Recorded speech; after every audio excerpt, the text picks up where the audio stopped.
The emotional contagion loops are one of the most invisible and dangerous psychological dynamics, in which the mood of a person becomes the reality of another. It's not only that people influence each other emotionally, it's that once transfer begins, a loop is created. It grows, and soon no one remembers where the original feeling began. A single sigh of anxiety in a room can become a silent storm of shared fear. A laugh can spread joy throughout an entire group.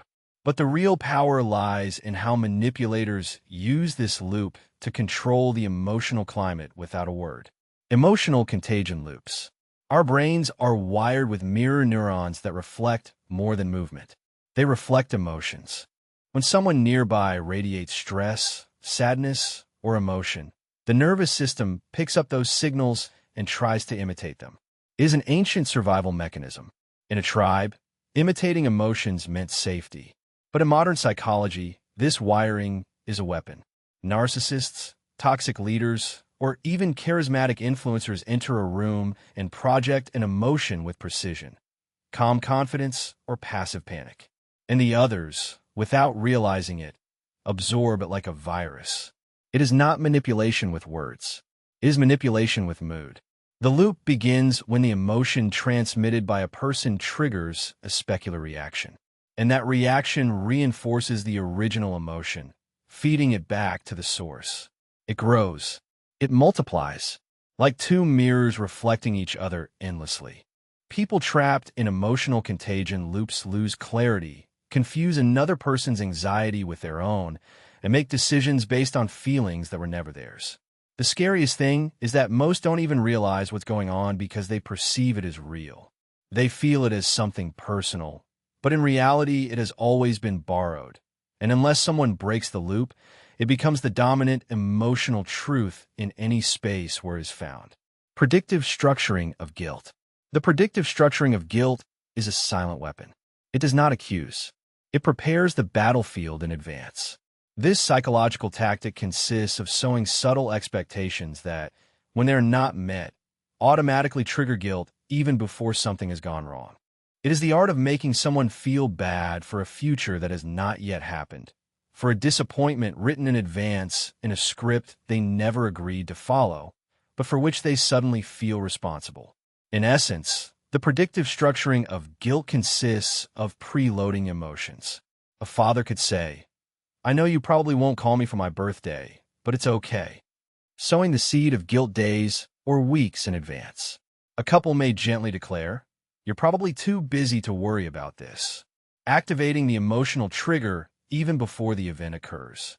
The victim is left walking on eggshells, trying to live up to emotional expectations created not by mutual agreement, but by subtle psychological sabotage. This technique works because human beings are deeply averse to guilt. The idea of disappointing someone, especially someone close, triggers stress and emotional discomfort. By predicting failure, the manipulator achieves obedience without even asking. The target goes out of their way to avoid confirming the planted prophecy, and the manipulator never had to make a direct demand. He only hinted at the pain and watched as the other person did everything possible to avoid it. Over time, predictive guilt structures rewrite relationships. Love becomes an act. Boundaries dissolve under the pressure of avoiding another person's emotional collapse. The manipulator does not need to threaten. He just has to suggest. And, like a clock, the victim reacts not to protect themselves, but to avoid the unbearable weight of disappointing someone for something that has not happened yet. Inverted validation hooks. Inverted validation hooks turn the need for approval into a trap.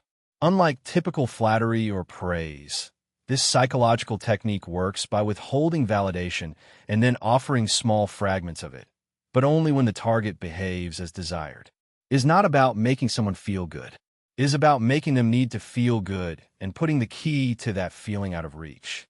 The hook is established by inverting the expected flow of affirmation. Instead of being rewarded for their genuine qualities or achievements, the target is rewarded unpredictably only when the manipulator deems it useful. This scarcity of validation reconfigures the brain. What should be a natural comfort becomes an addictive search. The target begins to wonder, have I said something wrong? Or maybe if I try harder, they will approve of me again.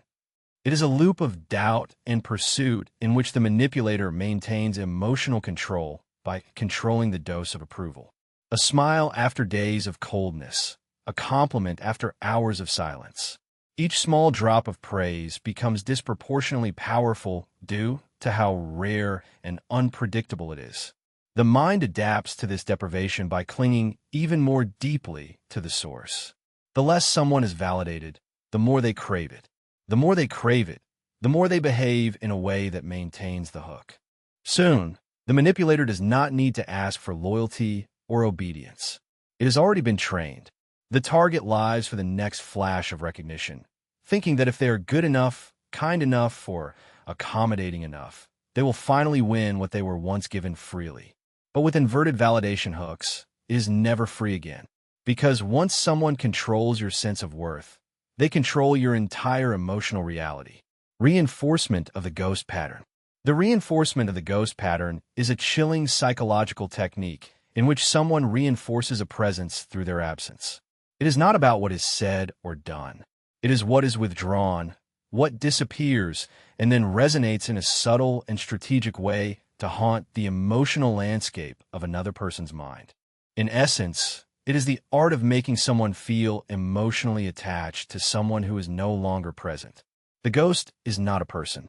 It is a pattern, a rhythm of connection, silence, and then sudden memories. And it keeps the victim emotionally anchored to a presence that never returns consistently, if it ever returns. This method begins with intensity, love, attention, and praise that are given in overwhelming waves. Then it disappears without warning. The silence spreads like fog, leaving the victim wondering, what did I do wrong? Just when they start to distance themselves, a small signal arrives. A message, a look, a shared song. It is not the return of the person. It is the return of the pattern. And the brain, programmed to seek closure, clings to it. Try to make sense of the inconsistency. Fill in the gaps. Create stories. Try to make the ghost real again. But that is precisely the trap. The manipulator does not need to stay. They only need to reinforce the memory of their presence at calculated intervals. This psychological loop keeps the victim emotionally involved in a version of the person that no longer exists or never existed. The reinforcement occurs through echoes. Phrases from the past repeated, private jokes resurrected, old songs or aromas strategically placed to trigger nostalgia and longing. Over time, the victim confuses the ghost with the relationship. He mistakes the echo for reality. He does not cling to the person, but to the pattern, and the manipulator observes from afar, knowing that the hook is still in place, even in his absence. Sowing cognitive dissonance. The sowing of cognitive dissonance is a deeply destabilizing psychological technique that does not break a person. The fracture from within. The tactic consists of deliberately planting contradictions between a person's beliefs and their behavior, their values and actions, or their identity and reality. The result is an emotional tension so uncomfortable that the person begins to question themselves, not the manipulator. It is not about directly confronting someone. It is about making him live silently in a state in which nothing makes sense and blame himself for the discomfort. This technique thrives on silence and subtlety. A manipulator can praise independence and then punish it. He will say, I love how strong you are, and then he will withdraw affection as soon as they demonstrate their strength. Or he will push someone to tell the truth and then react with guilt, anger, or evasiveness when that truth is inconvenient for him. The victim begins to feel divided, confused, unable to trust their instincts, because each choice leads to disapproval. However, doing nothing leads to abandonment. Over time, this internal contradiction becomes unbearable. The brain cannot tolerate prolonged dissonance. It needs harmony between beliefs and actions. So the victim adapts, not confronting the abuser, but rewriting their own reality. Maybe I'm exaggerating. Maybe the problem is me. Maybe this is love. These are the seeds that take root. The more conflict they feel inside, the more they twist their mind to protect the relationship instead of protecting themselves. And the manipulator does not have to directly control behavior. He only sows a contradiction, a subtle hypocrisy, a message that says, "You are free to choose as long as you choose what I want." The real damage of sowing cognitive dissonance is that it turns the victim into their own jailer, rewriting their thoughts, editing their emotions, and silencing themselves, also that the pain makes sense. The exchange of sympathy. The exchange of sympathy is a psychological tactic in which emotional pain becomes an advantage, and suffering is transformed into a form of currency that is not used to heal, but to control. The manipulator does not openly ask for sympathy. Instead, he creates situations in which others feel compelled to offer it. He shares his wounds strategically, often repeatedly, not to connect, but to negotiate. Each tear becomes a coin. Each story of difficulties becomes a debt. And the more comfort someone offers, the more they become emotionally indebted. At first, it feels like vulnerability. Someone opens up, confesses their past, reveals their scars. This generates empathy, connection. But over time, the stories do not change. They intensify and always return at the same moments when the manipulator is questioned, challenged, or held accountable. Suddenly, criticism is cruelty, limits are betrayal, and kindness becomes a contract that no one remembers signing. The one who consoles becomes the one who must continue consoling no matter how much is taken from them. This technique works because human beings are programmed to respond to pain with care. But the manipulator turns that instinct into an obligation. He turns past suffering into present control. He reminds others how broken they are, how much they have endured, and how deeply they've been hurt, until any attempt to disengage feels like abandoning a wounded soul. The emotional rescuer begins to feel like the villain for trying to walk away. Cruelty hides behind pain. Sympathy becomes manipulation disguised as need. And once someone gets emotionally involved, their compassion becomes the leash. They don't realize they're being used because they only see someone suffering. But the more sympathy offered, the more power the manipulator gains. Because in this exchange, pain is not really shared. It becomes a weaponized tool. It is hidden mirror conditioning tactic. Hidden mirror conditioning is a covert psychological method in which someone reflects your traits, values, or desires, but selectively and for the sole purpose of gaining your trust, not to truly connect. It looks like chemistry. It looks like destiny, but it is engineering.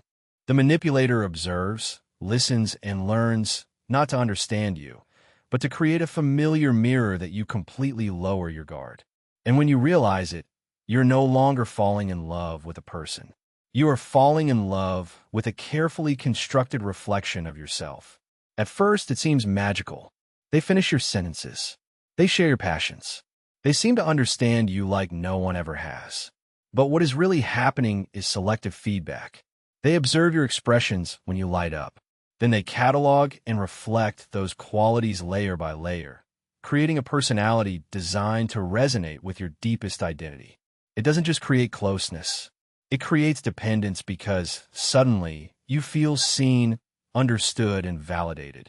The hook is set when that mirror becomes a source of emotional stability. But little by little, the reflection changes.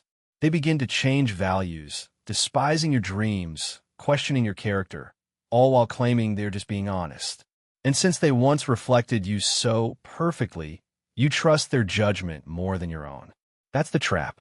They built their identity around yours, so you would depend on their approval.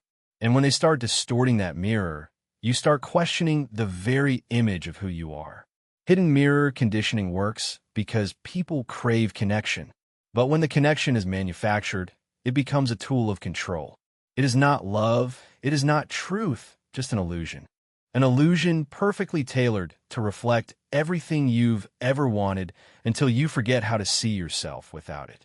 Traps of projected vulnerability. Traps of projected vulnerability are psychological traps disguised as honesty. At first glance, they seem like moments of raw truth. Tearful confessions, trembling admissions, tender stories of past wounds. But beneath the surface, they're not genuine cries for connection. They are calculated exposures designed to provoke a response. The goal is not to heal. It is to provoke protection, guilt, or loyalty in the listener by feigning weakness, fragility, or brokenness at the precise moment. The manipulator does not just share the pain. He represents it. He reveals just enough to awaken a deep empathy, often in moments of great emotional tension, when he fears losing control of the narrative. A toxic partner accused of wrongdoing may suddenly open up and talk about childhood trauma. A manipulative friend who is confronted for a betrayal may break down in tears when talking about how he felt abandoned in the past. These are not random confessions. They are strategically placed shields to deflect blame, reverse roles, and force others to become caregivers instead of confidants. What makes projected vulnerability so dangerous is its emotional weight. The victim often feels cruel for continuing to reject the manipulator. It seems cruel to stand firm facing such visible pain. So they soften. They back down. They abandon their truth to accommodate another's pain. The trap has sprung, not by force, but through empathy. The real damage is long-term. Once trapped, the victim becomes emotionally responsible for the manipulator's well-being. She stops setting limits, fearing hurting the person who seems so damaged. She begins to manage emotions that do not belong to them. And over time, they even forget what their original pain was. Because each confrontation ends with them consoling the very person who hurt them. In this twist, the manipulator never needs to change. She only has to pretend trying. Nostalgia triggers an anchoring. The anchoring triggered by nostalgia is a technique that turns memories into handcuffs. It works by associating a person, place, or behavior with moments from the past that felt safe, magical, or meaningful. The manipulator doesn't just remind you of the good days. She builds a trap all around you. Suddenly, she is no longer just a person in life. It is a portal to something you fear losing again. It begins with subtle references. A song that you once loved suddenly plays when she enters, bringing up an old joke at just the right moment. They recreate a gesture, a phrase, a ritual from a moment when you felt understood. And just like that, your brain floods with warmth. Your body relaxes. You feel connected, anchored not to the present reality, but to a past from which you have never recovered. No matter how toxic things become, the memory tastes like home, and that makes it dangerous. The manipulator uses these nostalgic signals as tools, as a moment to silence doubts, rekindle attachment, or override your instincts. When a situation gets tense, she may show an old photo or mention when things were easier. You don't want to leave because leaving feels like losing that memory again. The hook is not in the person, but in the feeling it awakens. And once that association is consolidated, it is hard to know if you are in love with who she is or was. Nostalgia blurs our reality. It romanticizes pain and disguises manipulation as meaning. In the hands of someone skilled, it becomes the perfect anchor because it doesn't push forward. It keeps you tied to a version of the past that no longer exists and to a person who knows exactly how to use that against you. Reverse empathic drain. Reverse empathic drain is a reversal in which the one who gives comfort ends up emotionally exhausted, while the one who receives it gains control. It's not about sharing pain. It's about extracting energy under a guise of connection. The manipulator does not demand power directly. Instead, she creates an endless cycle of need, making the empath feel that walking away would be betrayal. But every time the empath offers comfort, she loses a part of themselves, while the manipulator becomes stronger, more demanding, and less responsible. This dynamic begins subtly. A small crisis, a bad day, a long conversation full of details and anecdotes. And of course, the empath listens. She worries. He wants to help. But the problems never end. The pain never disappears. The emotional weight is never shared. It is unloaded. The manipulator does not seek understanding. He seeks to free himself. He treats the empath as an emotional dump, a place to discard feelings without resolution or change. What makes this exhaustion so insidious is that it is often disguised as intimacy. The manipulator may even thank the empath, call him his rock or refuge, reinforcing the illusion that it is mutual, but it is not. The empath begins to feel chronically exhausted, guilty for setting limits, and increasingly responsible for moods that are not their own. He stops expressing his needs. He stops sharing his burdens because he has been conditioned to believe that his feelings matter less. Over time, the exhaustion deepens. The empath shrinks in silence, losing clarity, confidence, and emotional autonomy. Meanwhile, the manipulator thrives not by healing, but by transferring his emotional burden to another person again. The roles are fixed. One feeds, another empties, and the more time passes without it being recognized, the more difficult it becomes to remember that empathy should be connection, not collapse. Micro-mirroring. Micro-mirroring is a stealth psychological technique that operates below the level of consciousness. However, it can completely override a person's sense of security, confidence, and personal control. Unlike obvious forms of mirroring, this method relies on a barely perceptible imitation of behavior.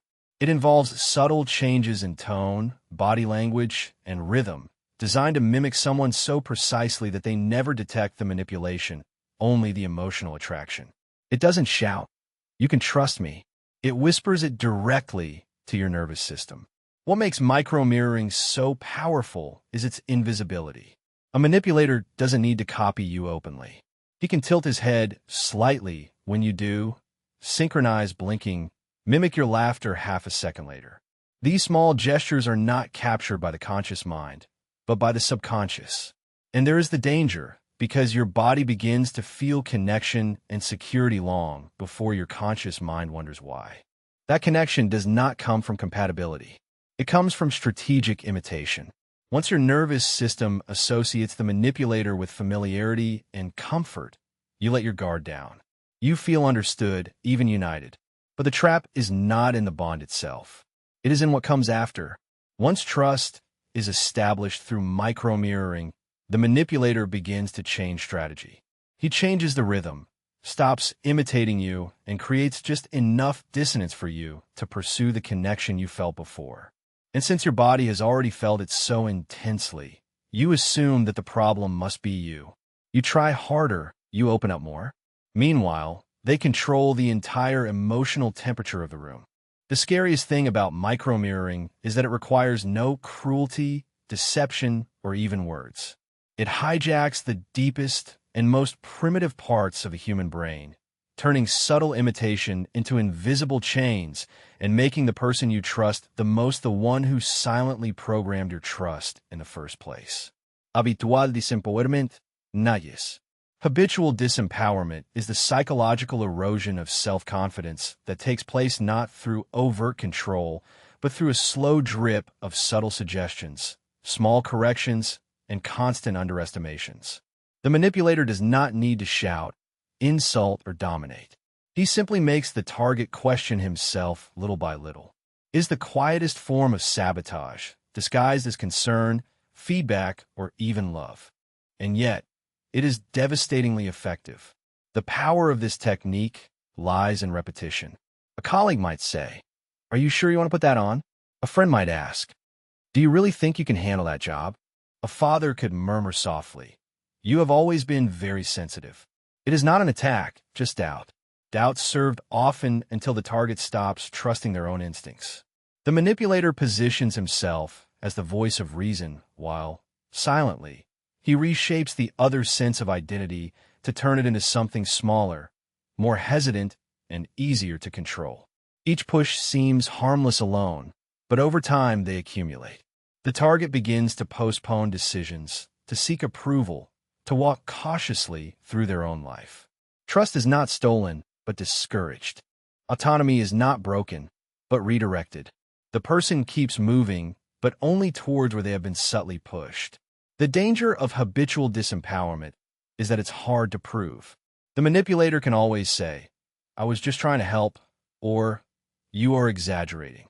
And as the damage has been inflicted in whispers, the victim questions their own perception. She blames herself for feeling small, but she was not born insecure. She was gently and repeatedly taught that she should be. This technique does not destroy by force. It weakens with doubt until, finally, the loudest voice in the target's mind, the one that should be theirs, is nothing more than an echo of the person who made them feel incapable. The alteration of identity induced by scarcity. The alteration of identity induced by scarcity is a psychological manipulation so subtle that it seems a personal discovery when, in reality, it is an erasure of oneself. It works by depriving someone of emotional, relational, or psychological nourishment until their sense of self begins to distort in order to survive. The manipulator does not tell the victim who they should be. He simply creates such an arid desert that any drop of approval, attention, or affection becomes a lifeline. And to maintain that lifeline, the victim will slowly distort their identity until adopting any form that allows them to obtain more. In essence, this method exploits one of the deepest human needs, the need to be seen, valued, and to feel emotionally safe. But instead of offering them freely, the manipulator offers them in fragments, intermittently, and with conditions. One day there is warmth, the next there is rejection, praise becomes unpredictable, affection becomes transactional, and, over time, the target person, hungry for coherence, begins to give in. She laughs a little less loudly. She questions her own preferences. They shrink parts of themselves that previously made them feel alive. Not because they are asked to, but because staying whole seems dangerous to them when acceptance is given in rations. The power of this technique resides in its rhythm. It does not destroy the person overnight. It wears her down until adaptation seems like authenticity. The victim often says things like, "I have changed. Now I am calmer," without realizing that what she has lost is not the state of mind itself. And the worst thing is that the manipulator does not even have to criticize. He only has to disappear when authenticity appears. He trains the person to be easier to love, denying them love for who they really are. The distortion of identity induced by scarcity turns individuality into a currency negotiated, edited, and reshaped until the original version is no longer recognized in the mirror. Not because it was incorrect, but because it was not what the drought demanded. The inversion of nonverbal credibility. The inversion of nonverbal credibility is a dark psychological maneuver in which the manipulator inverts the natural signals of authority and trust without saying a word. It is not about what is said, but about how the body says it through a carefully crafted posture, eye contact, micro-expressions, and silence. The manipulator radiates a secure calm even when he lies. Meanwhile, the target, who may be telling the truth, begins to appear insecure, defensive, or emotional. The result is that reality reverses. The liar seems honest. The honest one seems unstable. Human beings are biologically programmed to read signals. We associate calm with truth, eye contact with sincerity, and stillness with confidence. But the manipulator knows this and uses it against others. They practice moderation while subtly agitating their opponent. They blink less. They speak slowly. They keep their body still. And then they observe how their target, nervous about not being believed, begins to stutter, move nervously, or give excessive explanations. It is not the truth that wins. It is the appearance of truth. This technique is devastating in discussions, negotiations, and psychological manipulation. The manipulator never needs to raise their voice. Instead, they silently place the burden of proof on the other person, whose growing emotion discredits them in real time. The more the target tries to convince or defend itself, the more guilty it seems because composure, and not content, becomes the measure of credibility. Over time, this investment reconfigures perception. Friends take the side of the one who is calm. The authority listens to the firm voice, and the person who speaks from pain is dismissed as unstable or dramatic. The manipulator wins not by proving anything, but by mastering how disbelief looks. And in a world where people trust more in what they see than in what they hear, that is often all it takes to turn the truth around. Guilt insertion for authenticity. The insertion of guilt for authenticity is a psychological tactic that makes people feel ashamed of being authentic. It does not punish them directly. It teaches them slowly and steadily that honesty leads to harm. Every time they tell the truth, show an unfiltered emotion, or reveal a part of themselves that does not fit expectations, the manipulator does not respond with violence, but with withdrawal, subtle judgments, or hurtful silence. The message is not shouted, it is insinuated. Your true self is too much. This tactic works by emotionally punishing vulnerability. A person shares a boundary, and suddenly, the room cools down. They express their anger, and the manipulator looks heartbroken instead of responding. They admit their fear and are greeted with a long pause and a change of subject. Over time, the victim begins to back away from their own honesty. They learn to dilute their emotions, to wrap their truth in smiles, and say that everything is fine when it is not, because experience has taught them that being authentic comes at a price. What is most disturbing is that the manipulator often claims moral superiority. They frame the victim's truth as selfishness, rudeness, or insensitivity. So now being authentic not only seems risky, but also wrong. The target begins to internalize guilt for expressing normal emotions. They become the peacemakers, the adapters, those who soften the tone and rewrite their opinions just to prevent someone from feeling uncomfortable, unaware that the discomfort was the goal, not the consequence. Authenticity, guilt, and insertion create a world in which silence seems safer than self-expression. This not only suppresses the voice, but teaches it to blame itself for speaking. And in that silent, manipulated guilt, the person begins to disappear, not by force, but by a slow self-erasure masked as emotional maturity. The false feedback loops. False feedback loops are one of the most deceptive tools of dark psychology, in which the manipulator creates a self-reinforcing belief system by controlling both action and reaction. It is not about telling someone what is true. It is about making them feel that the world confirms what the manipulator wants them to believe. The victim is not forced to doubt. They are subtly shown that they are wrong through orchestrated results that seem natural, but are not at all. The loop begins when a false narrative is introduced. You always exaggerate or nobody takes you seriously. Then, without the victim realizing it, the manipulator creates situations that validate that claim. It provokes emotional responses and then points to them as proof of instability. It isolates the victim from others and then says to them, "You see, you are alone because people do not like your energy." The victim sees the reaction, the real silence, the real tension, the real distance, and begins to believe that the lie must be true. This manipulation works because it uses the environment as proof. The victim is not only told something, but also experiences it. But what they do not see is how their reality was manipulated behind the scenes. The reactions were manipulated. The social signals were designed. The triggers were planted in advance. The reaction seems organic, but it's artificial. It was never neutral to begin. Over time, victims internalize the message. They stop questioning the narrative. They adjust their behavior, thinking they're adapting when in reality they are complying. The false loop tightens. Each reaction reinforces the belief planted at first. The manipulator takes a step back. They no longer need to convince because now the world seems to do it for them. And the victims stopped resisting, not because they were forced to, but because they saw the evidence and believed it was real. Framing the uncertainty. The uncertainty. Framing is a psychological manipulation that destabilizes a person's inner compass by keeping them in a constant state of doubt. Not only about what is true, but also about what is safe, what is real, and who to trust. The manipulator doesn't need to lie openly. All they have to do is inject just the right ambiguity, just the right contradiction, so that the victim questions everything, even themselves. It is not deception through denial.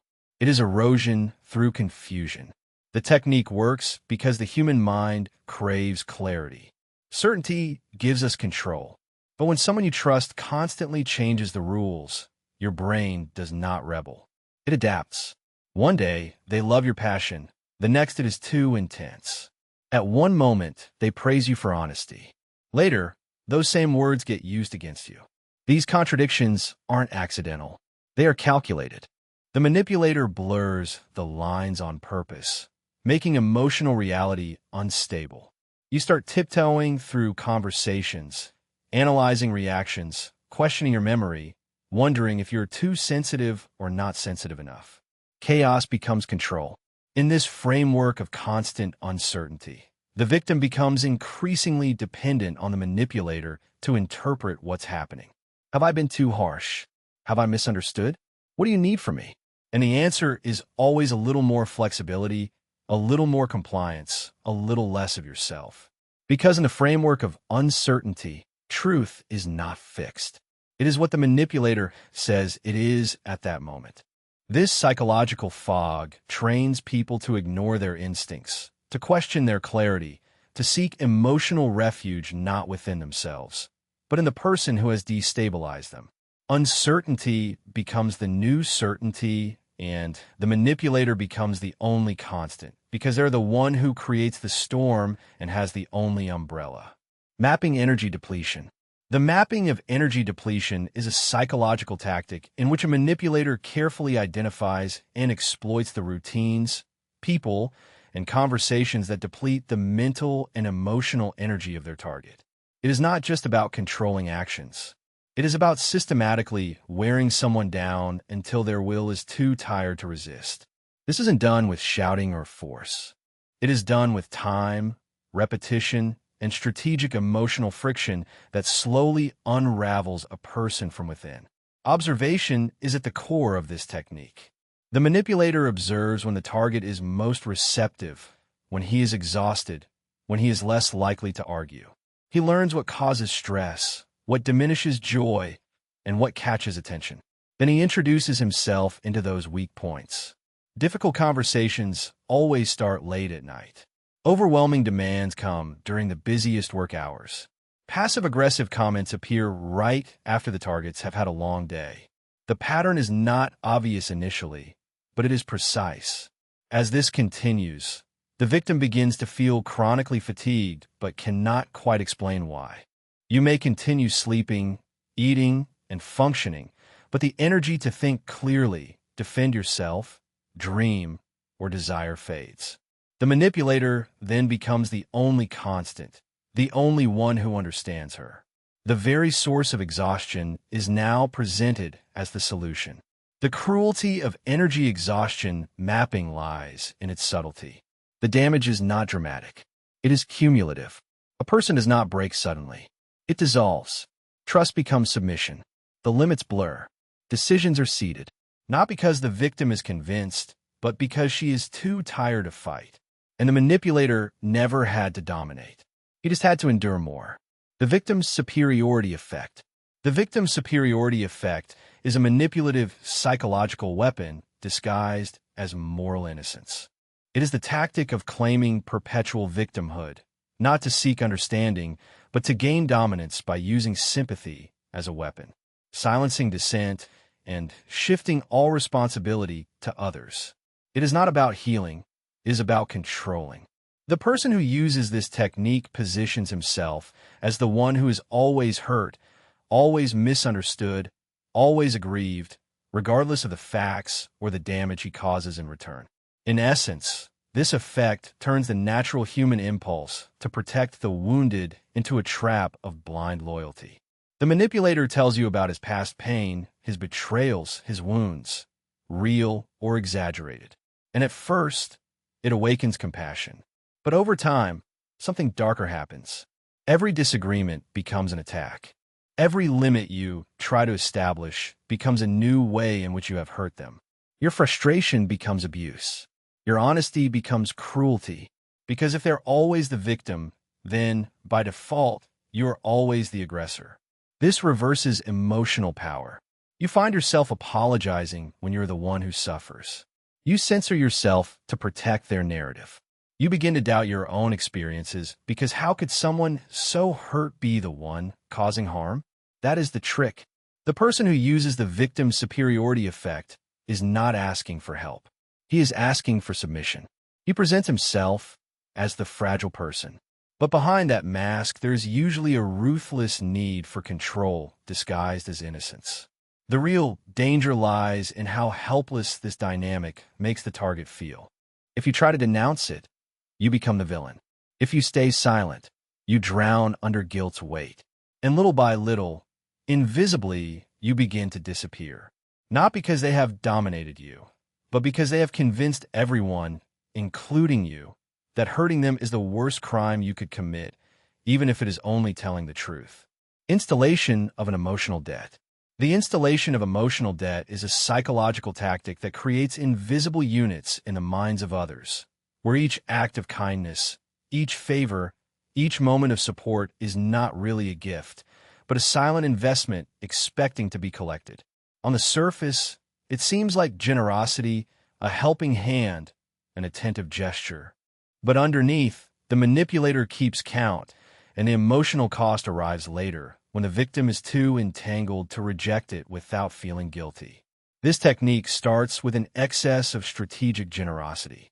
The manipulator can appear when no one else does, offer solutions without being asked, or constantly introduce themselves in moments of vulnerability. It seems like loyalty, it seems like affection, but little by little, the debt begins taking shape. Subtle reminders sneak in. After everything I have done for you. Or, I left everything when you needed me. Suddenly, the support that previously felt warm begins feeling heavy. The obligations are no longer optional. It's emotional currency that is expected to be paid. The trap works because it imitates intimacy. The manipulator creates the illusion of disinterest, making the victim feel special, chosen, understood. But as soon as the victim asserts their independence or says no, they're presented with the emotional bill. They're made to feel ungrateful, selfish, and disloyal. The love they believed was unconditional now comes with conditions they never accepted. Over time, this false generosity erodes agency. The victim stops asking for help for fear of the debt it entails. They begin to comply out of guilt, not love. And the manipulator continues giving, not to empower, but to tie. Because in this dynamic, each gift is a chain, each favor a future demand, and each thank you is one more step toward a prison built from kindness that was never free. Selective silence. Manipulation. Selective silence. Manipulation is a calculated psychological tactic that turns absence into punishment and silence into dominance. It is not the silent treatment. It is far more surgical. The manipulator does not cool down without reason. He remains strategically silent in the most important moments. When emotional intimacy is forming, when responsibility is needed, or when control feels threatened, he disappears, not physically, but emotionally, long enough to make you feel insecure, unstable, and desperate to reestablish the connection. This form of manipulation takes advantage of the human need for resolution. When someone you appreciate suddenly walks away in a vulnerable moment, your nervous system panics. You repeat the last thing you said. You wonder if you crossed a line. You send another message. You apologize just in case. And that is exactly what the manipulator wants. Because silence isn't confusion. It is conditioning. A silent punishment designed to teach you one thing. When you tell the truth, when you express a need, when you set a limit, you lose them. Selective silence works because it creates an emotional famine. The warmth that they once offered suddenly disappears, and the void it leaves is deafening. When they finally interact again, they do it on their own terms, subtly rewarding compliance and ignoring the rupture they created. No explanations, no responsibility, just a cold restart, forcing you to act as if nothing happened or risk another block. It is psychological terrorism wrapped in calmness. Over time, this tactic restructures the target's behavior.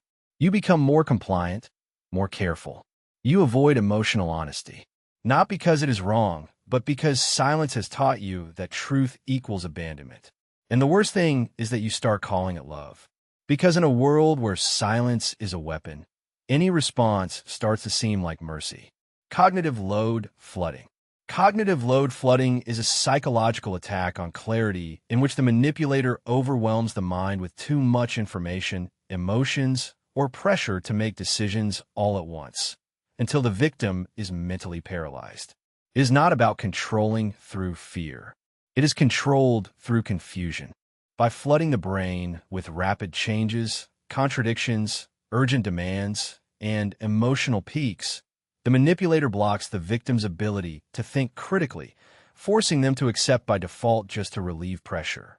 This tactic often starts innocently, with a conversation that escalates quickly, a sudden text message full of accusations, an urgent demand followed by changing explanations. The victim is pushed in multiple directions. Defend, explain, console, fix, decide all at once. There is no time to process, nor to respond with balance.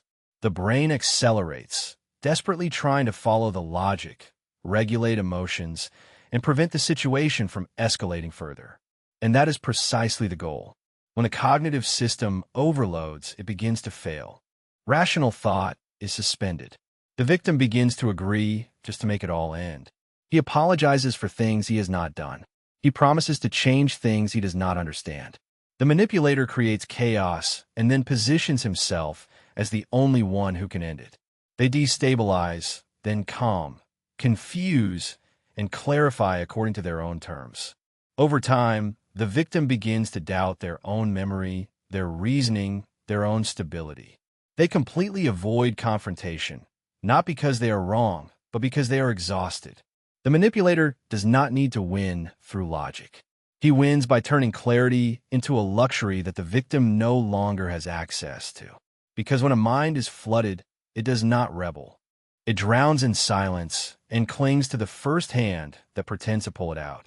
The comfort delay strategy. The comfort delay strategy is a psychological manipulation that breaks a person's emotional rhythm by making them wait. Wait to be reassured. Wait to be treated with kindness. Wait for the comfort that they used to give freely. It is not blatant cruelty. It is deprivation disguised as indifference.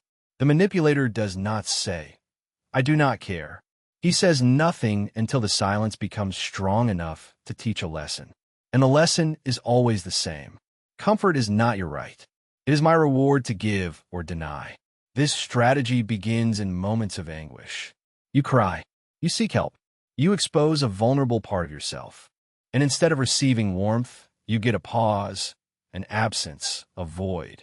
The hours or days go by, and when they finally respond, it's brief, distracted, or conditional.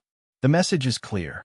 Your emotions are inconvenient unless they serve the manipulator's plans. That delay not only hurts, but trains you.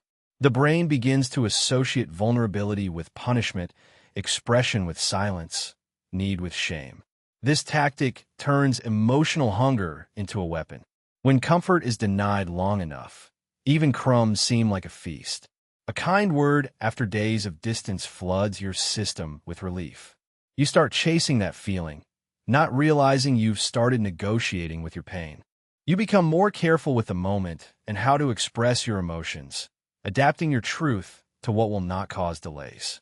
And little by little, the manipulator no longer has to demand obedience. He has created a world in which you anticipate abandonment and act to avoid it.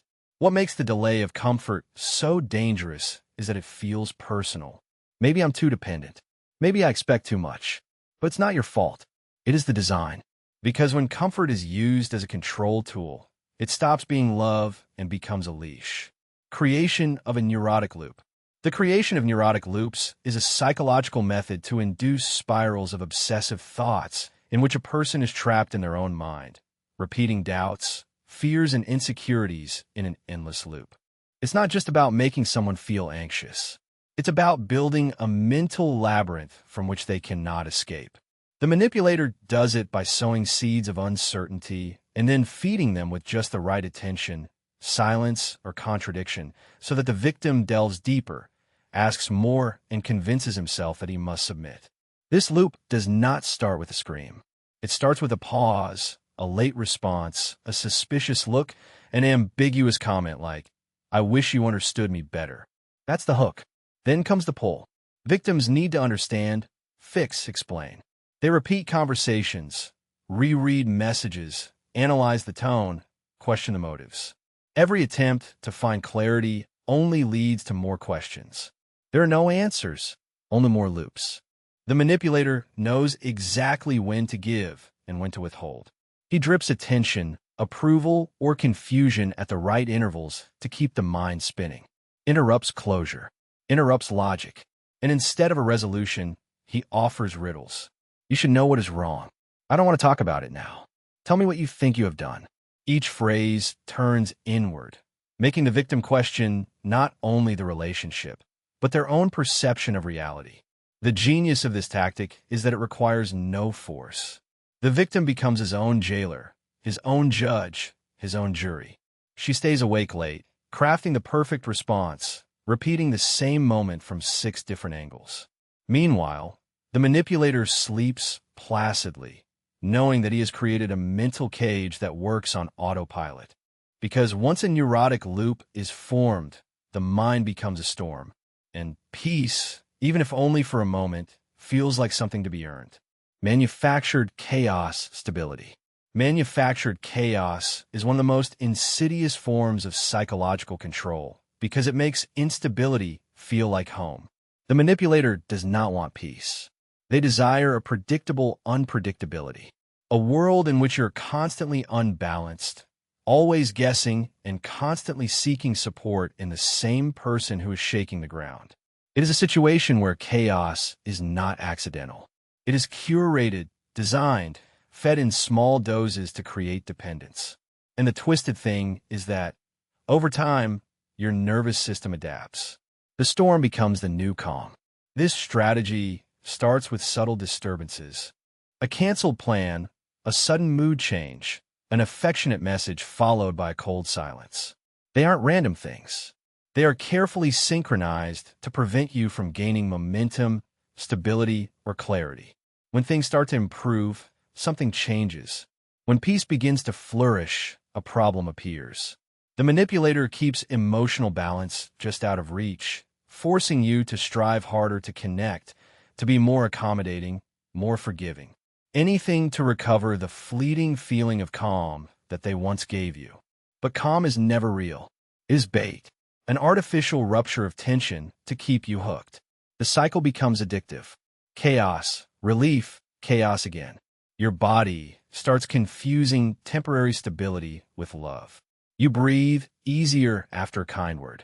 Not because it is meaningful, but because you survive the turbulence to get it. That's how deep the hook is.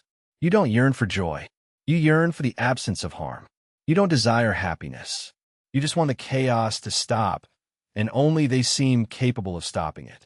This method erases the ability to calm yourself, to trust your instincts, to know peace without panic. The manipulator becomes both the storm and the refuge, and you begin to believe that the only place where you will feel safe again is within the chaos that they create. Reinforcement training of denial. Reinforcement training of denial is a psychological tactic designed to erode a person's confidence in their own perception, repeatedly invalidating their experiences until they begin to doubt not only what has happened, but whether it really occurred. It is not psychological manipulation in a single moment.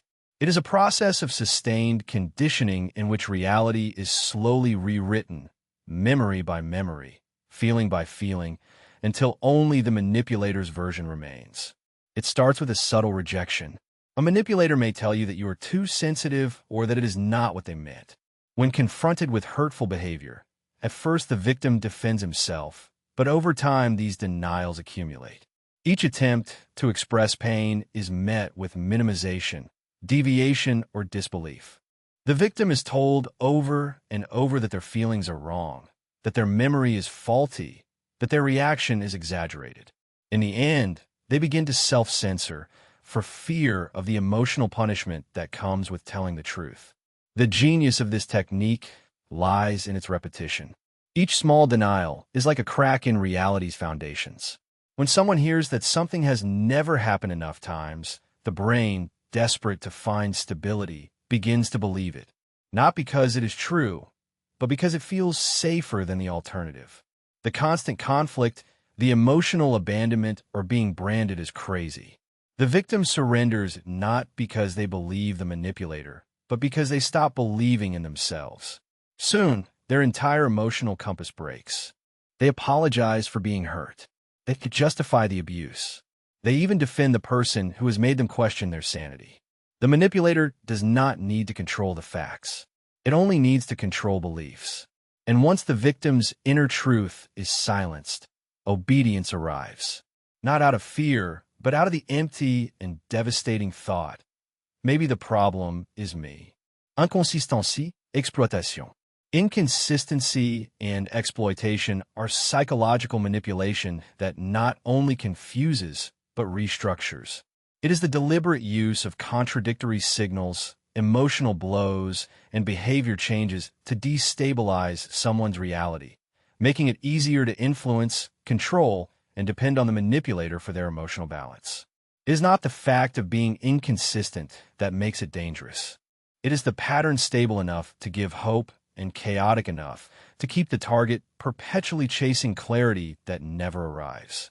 The cycle begins with moments of extreme closeness, laughter, passion, vulnerability, and comfort.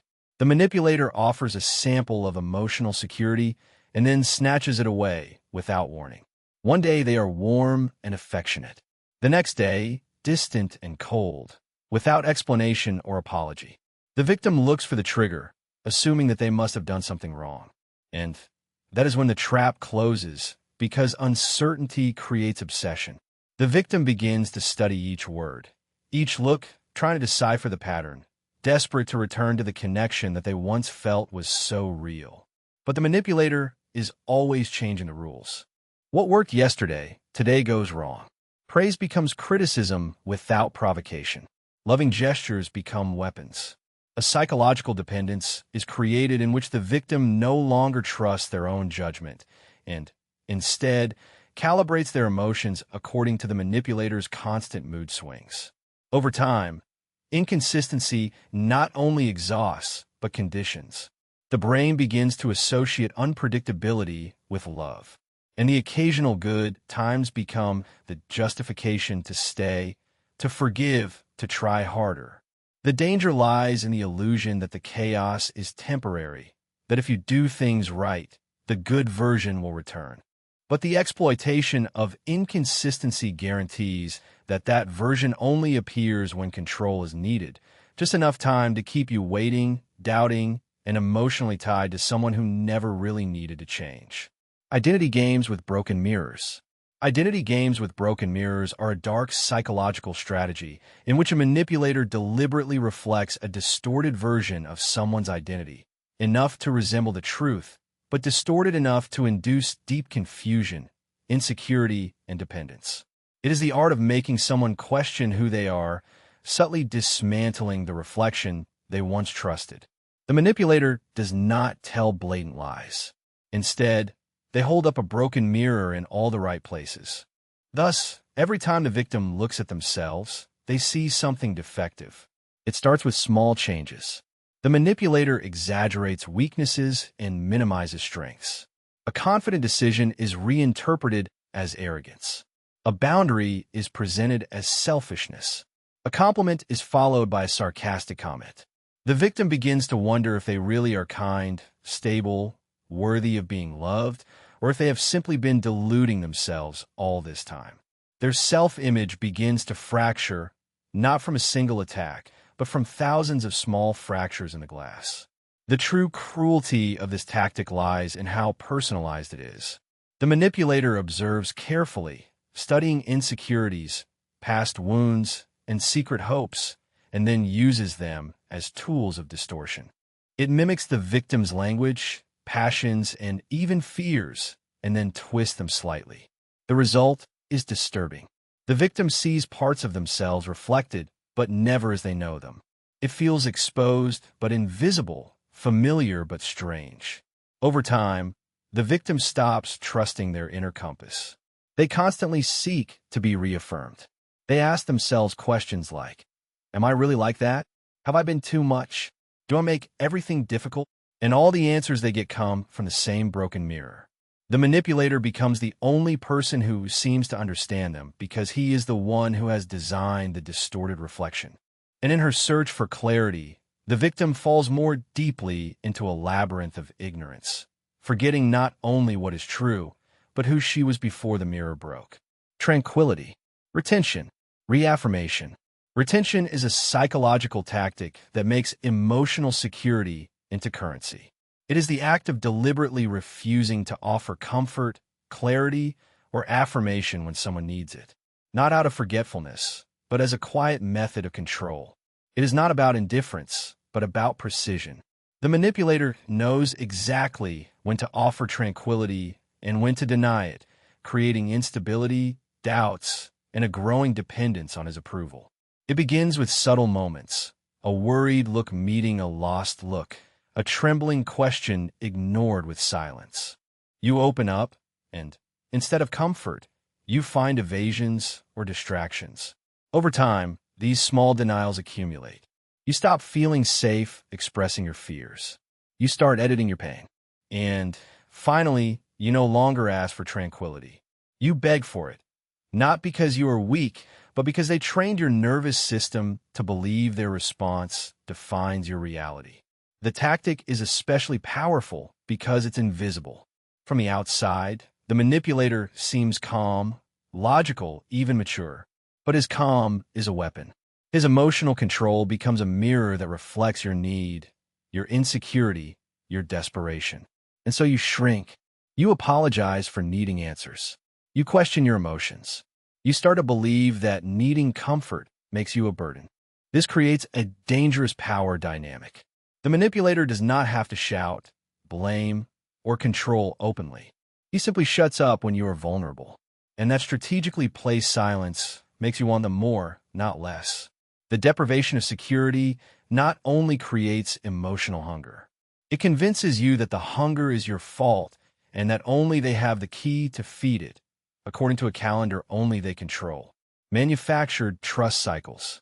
Manufactured trust cycles are one of the most seductive and sinister forms of psychological manipulation, in which trust is not earned naturally over time, but built quickly, deliberately broken, then rebuilt over and over to create emotional dependence. This cycle is not only based on betrayal. It is about creating highs and lows so extreme that the victim becomes addicted not to security, but to rebuilding it. The manipulator does not need loyalty. He creates it by becoming both the storm and the refuge. It begins with an intense connection. The manipulator offers vulnerability, attention, validation quickly. It feels real, magnetic, like being seen for the first time. The target opens. A bond of trust is created. Then, without warning, something changes. A cruel comment, sudden withdrawal, a deep silence where warmth was before. The bond breaks, and the victim, confused and desperate, tries to fix it, believing they have done something wrong, that it is their responsibility to fix things. That is when the manipulator returns, not to assume his responsibility, but with just the right affection or apologies to restart the cycle. The relief feels intoxicating. The pain fades in a whirlwind of reconnection. But what is really taught is this: trust earns through chaos. And every time the manipulator breaks and repairs the bond, he deepens his control. He doesn't just earn forgiveness. He is training the victim to link instability with intimacy.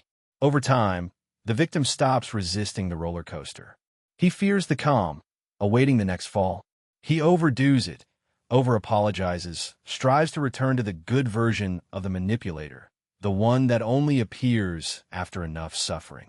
And the manipulator, they have turned trust into a game, a pattern, a tool, not to create closeness, but to ensure they're the only place the target can go to feel safe. Strategic over-apologizing. Strategically over-apologizing is a disarming tactic that hides control under a mask of humility. It seems like excessive courtesy, as if someone takes the blame for everything, even if it is not their fault. But it is not weakness, it is strategy. By apologizing first, louder, and more often, the manipulator creates an imbalance in which his guilt protects him from responsibility and subtly pressures others to play the role of comforters, not accusers. At first, it seems harmless. They apologize when they are late, when they forget something, even when they hurt you. And at first, it feels like empathy. But something strange happens. You start comforting them. No, nothing does. I understand. You're the one who is suffering, but they have positioned themselves as those who feel so bad about it that now your attention is focused on calming them. The focus shifts, and with it, the emotional power. Over time, apologies become emotional currency. Every time tension arises, they collapse into exaggerated remorse. They cry, they self-pity, and they make dramatic statements like, "I'm a horrible person." But the goal isn't to grow. It is to escape. Escape from reflection, from change, from you having a legitimate complaint. The moment you confront their behavior, they drown the conversation in sadness, leaving you feeling guilty for bringing it up. You back down. You soften. You let them get away with it. And there is the trap. Strategic excusing is not about healing. It's about redirecting. It masks manipulation with vulnerability, silences legitimate anger, and teaches the victim to equate confrontation with cruelty. In the end, you stop telling the truth, not because they have scared you, but because it has cost you so much emotionally to hold them accountable. Pain-driven empathy theft. Pain-driven empathy theft is a tactic in which someone uses their own suffering not to connect, but to control. It is the act of using pain, real or exaggerated, as a weapon to hijack another person's compassion and use it as leverage. The manipulator does not beg for power. He evokes it by drowning the target in such intense, raw pain that resistance begins to seem cruel. It's not about seeking comfort. It is about exploiting the human instinct to care and turning that instinct into a leash. The manipulator reveals his wounds at carefully chosen moments. Often when he is questioned, exposed, or at risk of losing influence, he may say, "You don't know what I've been through," or "No one cared when I cried before." The words ooze vulnerability, but behind them is a strategy. It is not sincerity, but deviation. Each gram of sympathy snatched from the target is a gram of responsibility that escapes. The brilliance and horror of this tactic lies in its reconfiguration of guilt. The victim begins to feel ruthless for affirming her limits or needs. The manipulator becomes emotionally untouchable, wrapped in a tragedy. And since the pain often seems real, sometimes it is, the target does not realize that they are being robbed emotionally. She only wants to help. They want to heal the wound. But the wound never closes. It opens again, always at the most convenient moment for the manipulator. Over time, the victim becomes the caregiver, the repairer, the silent, emotional sponge. Her own pain is reduced in comparison. Her needs dissolve under the weight of another's sadness. They stop expressing their discomfort for fear of hurting someone who is already suffering. And the manipulator continues feeding on that empathy, turning it into fuel. Because the more someone gives, the less they have left to protect themselves. And that is precisely the objective. The passive-aggressive script. The passive-aggressive script is a psychological strategy in which the manipulator communicates hostility, control, or resentment without saying anything directly. Instead, he elaborates a narrative based on double meanings, subtle hints, and dissimulations, designed to provoke discomfort while maintaining the illusion of innocence. It is not about confrontation. It is about confusion. The manipulator hides behind courtesy, letting the victim question her own sensitivity without knowing if what just happened was real or imaginary. This tactic thrives on ambiguity. An ambiguous compliment, such as, "Wow, you did arrive on time today," or a veiled blow like, "I didn't expect you to understand something like that." It goes unnoticed. It creates a small prick, but if the victim reacts, she is accused of thinking too much, of being dramatic, or of not having sense of humor. The real message is never said directly, which gives the manipulator the possibility of denying everything. The damage is done, but the hand that inflicted it remains clean. Over time, these messages accumulate. The victim begins to doubt her instinct. She doubts before responding. She repeats the conversations in her head, looking for clarity that never arrives. And, in the process, she becomes quieter, more submissive, more emotionally dependent. because every time she tries to say it, the manipulator turns the script around. I was just joking, or you're being too sensitive again. And the victim, insecure and emotionally exhausted, backs down. The genius of passive-aggressive scripts is that they punish while pretending to be harmless. They isolate without raising their voice and condition the target to tolerate subtle disrespect in the name of peace. But under the surface, a war is being waged. A war in which the weapon is suggestion, the battlefield is language, and the victims are trust, clarity, and emotional security. Deformation of the comparison of identities. The deformation of the comparison of identities is a technique of psychological manipulation that reshapes the way a person sees herself, constantly forcing her to compare herself with those who she is not. It is not about encouraging or guiding. It is about creating an infinite mirror of comparison that distorts trust, fragments self-esteem, and generates a silent hatred towards oneself. The manipulator does not directly insult. He offers examples, observations, and standards that always seem to highlight what the victim lacks. It often starts with subtle praise for others. She always knows just what to say. He never overreacts like other people do. You should see how calm they are under pressure. At first, these comments do not seem malicious. They may seem even thoughtful, but over time, they build a mental prison in which the victim is always the one who falls short.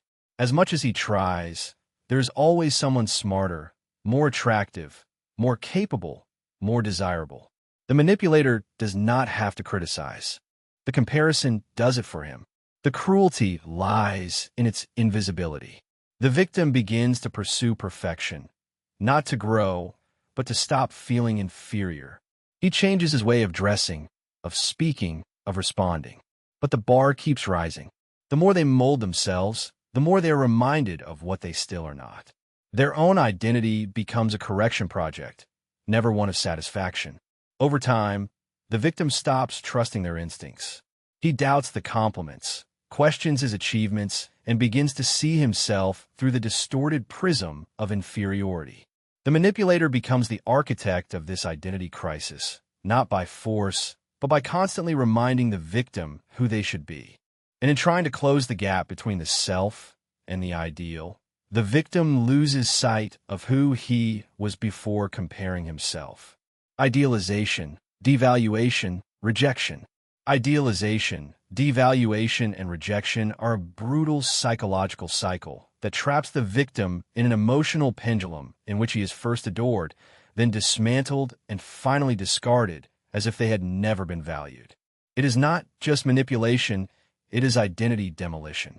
The manipulator does not only harm someone, he elevates them so much that the fall is disorienting, devastating, and unforgettable. And then he does it again. The cycle begins with idealization. The manipulator overwhelms his target with admiration, attention, and praise. You are different from all the people I have met. You understand me better than anyone. The intensity seems magical, ephemeral. The victim lowers their guard. He begins to believe that he has found something rare, something real. His self-esteem inflates, not out of ego, but because of how well he sees himself reflected. But then comes the change. The devaluation begins silently. A sarcastic comment, a sigh of disappointment, a sudden lack of enthusiasm. Things that were previously celebrated. Intelligence, independence, and sensitivity are now presented as flaws. You think about everything too much. You always need attention. The victim strives harder, hoping to recover the golden version of the relationship. But whatever he does, the heat continues to decrease. Then comes the rejection. Cold, sudden, definitive. The person who used to cling to every word is now silent. The affection that previously seemed infinite suddenly disappears. The victim is left confused, shattered, and obsessively repeating every moment to understand what has failed. But the truth is that nothing has failed. The cycle was designed to end like this. Rejection is not a reaction. It is the conclusion. What makes this cycle so devastating is that it is a psychological whiplash. The same person who made the victim feel like the center of the universe now treats her as if she never mattered. And the deeper the initial idealization, the harder it is to believe the end was real. So the victim remains emotionally tied, waiting to be idealized again, not realizing that she was never loved for what she was, but for the illusion she fulfilled. Implanted illusions of choice. Implanted illusions of choice are a psychological tactic where the manipulator gives the appearance of freedom, but only within options he has carefully pre-selected to serve his own interests. It is not about forcing decisions. It is about making the victim feel that she is choosing when, in reality, all paths are already drawn toward the same destination. The power does not reside in the obvious control, but in the manipulated permission. This technique often occurs in relationships, at work, and even when raising children. A couple can say, "You can come to the event with me or stay at home alone. You decide." The words imply freedom. The tone suggests consequences. The tacit pressure says that there is a correct answer and that you already know it. A boss can offer two deadlines, one impossible and the other barely feasible, but he will praise you more if you choose the most difficult. A friend can ask you for a favor while making you feel guilty enough that rejecting it feels like betrayal. What makes this tactic effective is that the victim internalizes the illusion. They go through the door thinking they opened it. They accept, obey, sacrifice themselves believing they have had control at all times.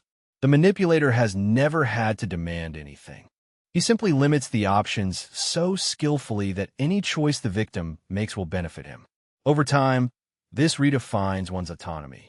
The victim becomes conditioned to weigh each decision, not based on what she wants, but on how to avoid disappointing, bothering, or losing the manipulator. In the end, the idea of saying no becomes unthinkable, not out of fear, but because the victim has forgotten what it is to have a real choice. And the manipulator has never had to take power. He has only made sure that the only doors that open are those through which he wants you to go. Triggers of covert dependence. The triggers of covert dependence are hidden psychological mechanisms that manipulators implant to create a silent, growing emotional dependence. Unlike manifest control, this tactic operates below the threshold of consciousness, conditioning the target to need the manipulator without fully realizing it. It is not about dominating through intimidation.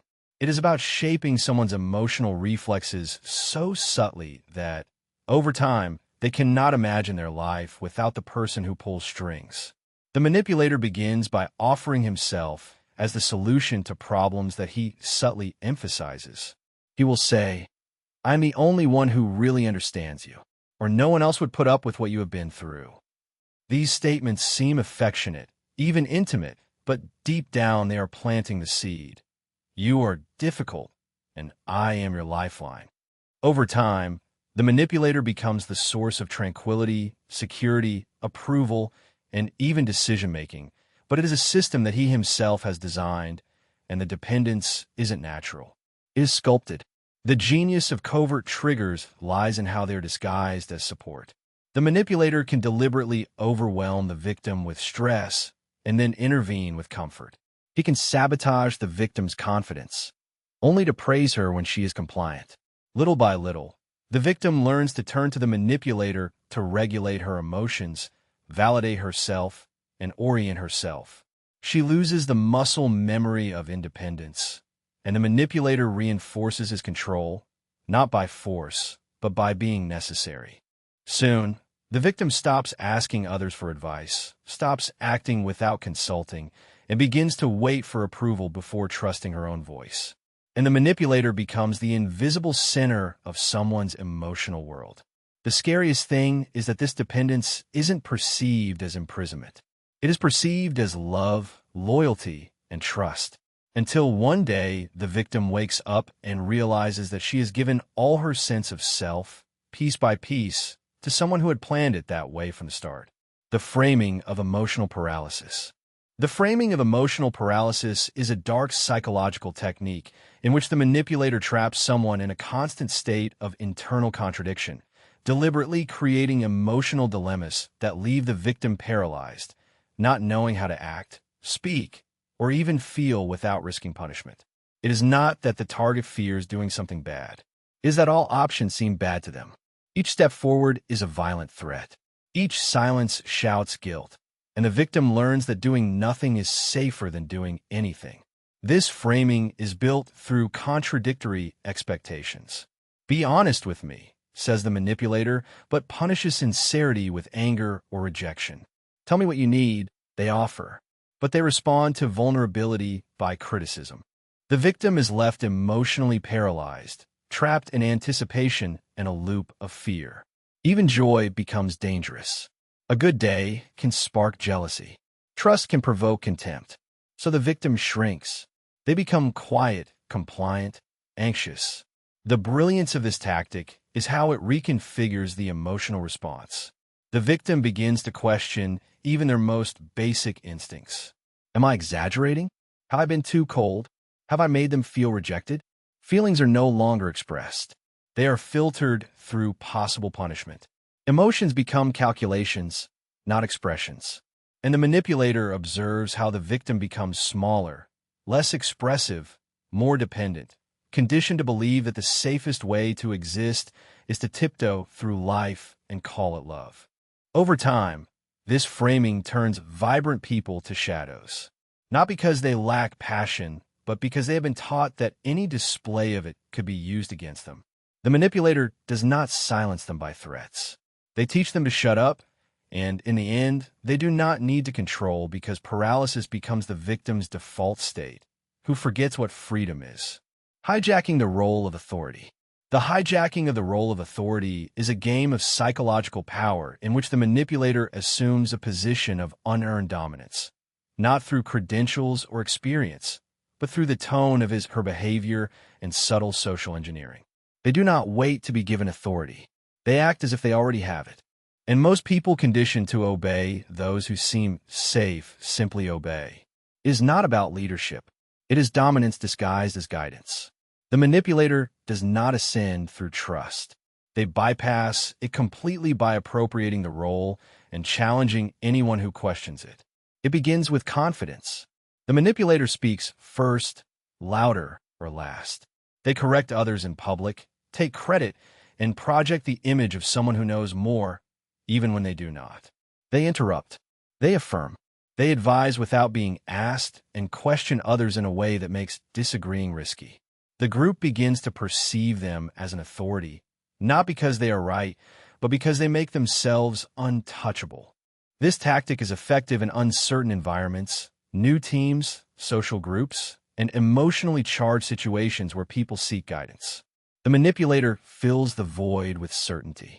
They can refer to vague experiences, mention names, or claim that they know how things really work. And most will not oppose because social discomfort, fear of conflict, or insecurity will keep others silent. Over time, the manipulator's dominance becomes normalized. Others give way to them, consult them, and fear disappointing them. And if someone finally challenges the usurped authority, they are labeled as disrespectful, insubordinate, or emotionally unstable. The manipulator needs no longer demonstrate his role. He has built a reality where everyone confirms it. The terrifying truth. In group dynamics, people do not always follow the most qualified voice. They follow the safest one. When safety is false, control is silently stolen while the group confuses it with leadership. Confusion techniques of the thought loop. The confusion techniques of the thought loop are psychological traps designed to overwhelm clarity by making logic spin until the victim is trapped in a mental loop without a clear exit. It is not only confusion. It is designed disorientation in which each question leads to another question. Each answer contradicts itself, and each attempt at resolution tightens the knot. The goal is not to win an argument. It is to make the victim doubt that logic still makes sense. This tactic starts with contradictory statements. The manipulator may say, "You are too emotional to understand it," then accuse the victim of being cold and distant. He will affirm, "You always want control," but then blame them for not taking responsibility. Each statement conflicts with the previous one, but is expressed with such conviction that the victim looks for a coherence that never existed. The real damage isn't what happens internally. The victim analyzes each conversation as if it were a puzzle to be solved. They repeat the words, reframe tones, interpret silences. But the deeper they go, the more entangled they become, because the loop is not designed to break. It is designed to replace clarity with exhaustion. Meanwhile, the manipulator remains calm, insisting that he is the reasonable one, that he is simply reacting to the victim's instability. This role reversal sharpens the trap. Now the victim feels not only confused, but also ashamed of being so. He apologizes just to end the spiral. He believes his inability to understand things proves that the manipulator is right. Over time, this confusion becomes normal. Decisions seem impossible, boundaries blur, and one's own thinking becomes suspect. The victim no longer trusts his mind, not because it has failed, but because it has been turned into a labyrinth designed to have no doors, only circles, only doubts, only silence. Projection of predictable chaos. The projection of predictable chaos is a psychological technique where a manipulator creates a cycle of emotional instability that seems spontaneous, but is timed to establish control. The chaos isn't random. It only seems that way. In reality, it is a calculated pattern of outbursts, silence, drama, or confusion used to keep others on edge, constantly adapting, constantly anticipating the next storm. The goal is not only to destabilize. It is to make the victim expect destabilization until all their behavior is shaped by the fear of disruption. At first, the chaos seems like mood swings. One day, warmth, the next, coldness. An affectionate message followed by an accusation, a quiet dinner shattered by a sudden departure. But over time, the victim recognizes a rhythm. Not because the manipulator changes, but because their own nervous system adapts. They plan around him. They censor themselves. They tiptoe, over-apologize, and overcorrect. Their life becomes an anxious game of prediction, always wondering which version of the manipulator will appear next. The trick is in projection. The manipulator blames others for the chaos he causes. You always make me angry. It is impossible to please you. Suddenly, the victim is not only surviving emotional upheaval. They tell him, her, that it is all her fault. So she tries even harder. She becomes more quiet. And the manipulator maintains control, not by force, but by creating an environment so emotionally volatile that the only constant is submission. Over time, chaos feels normal. The silence before an outburst becomes its own terror. The victim no longer expects any peace. He or she expects another rupture. And the manipulator never has to demand their obedience. She has made fear ask for it. Polarity induction games. Polarity induction games are a psychological manipulation technique that forces people to adopt extreme emotional positions by provoking opposing reactions and exploiting the imbalance. The manipulator does not ask for agreement or any support. She provokes an emotional swing in which the victim is pushed from one extreme to another.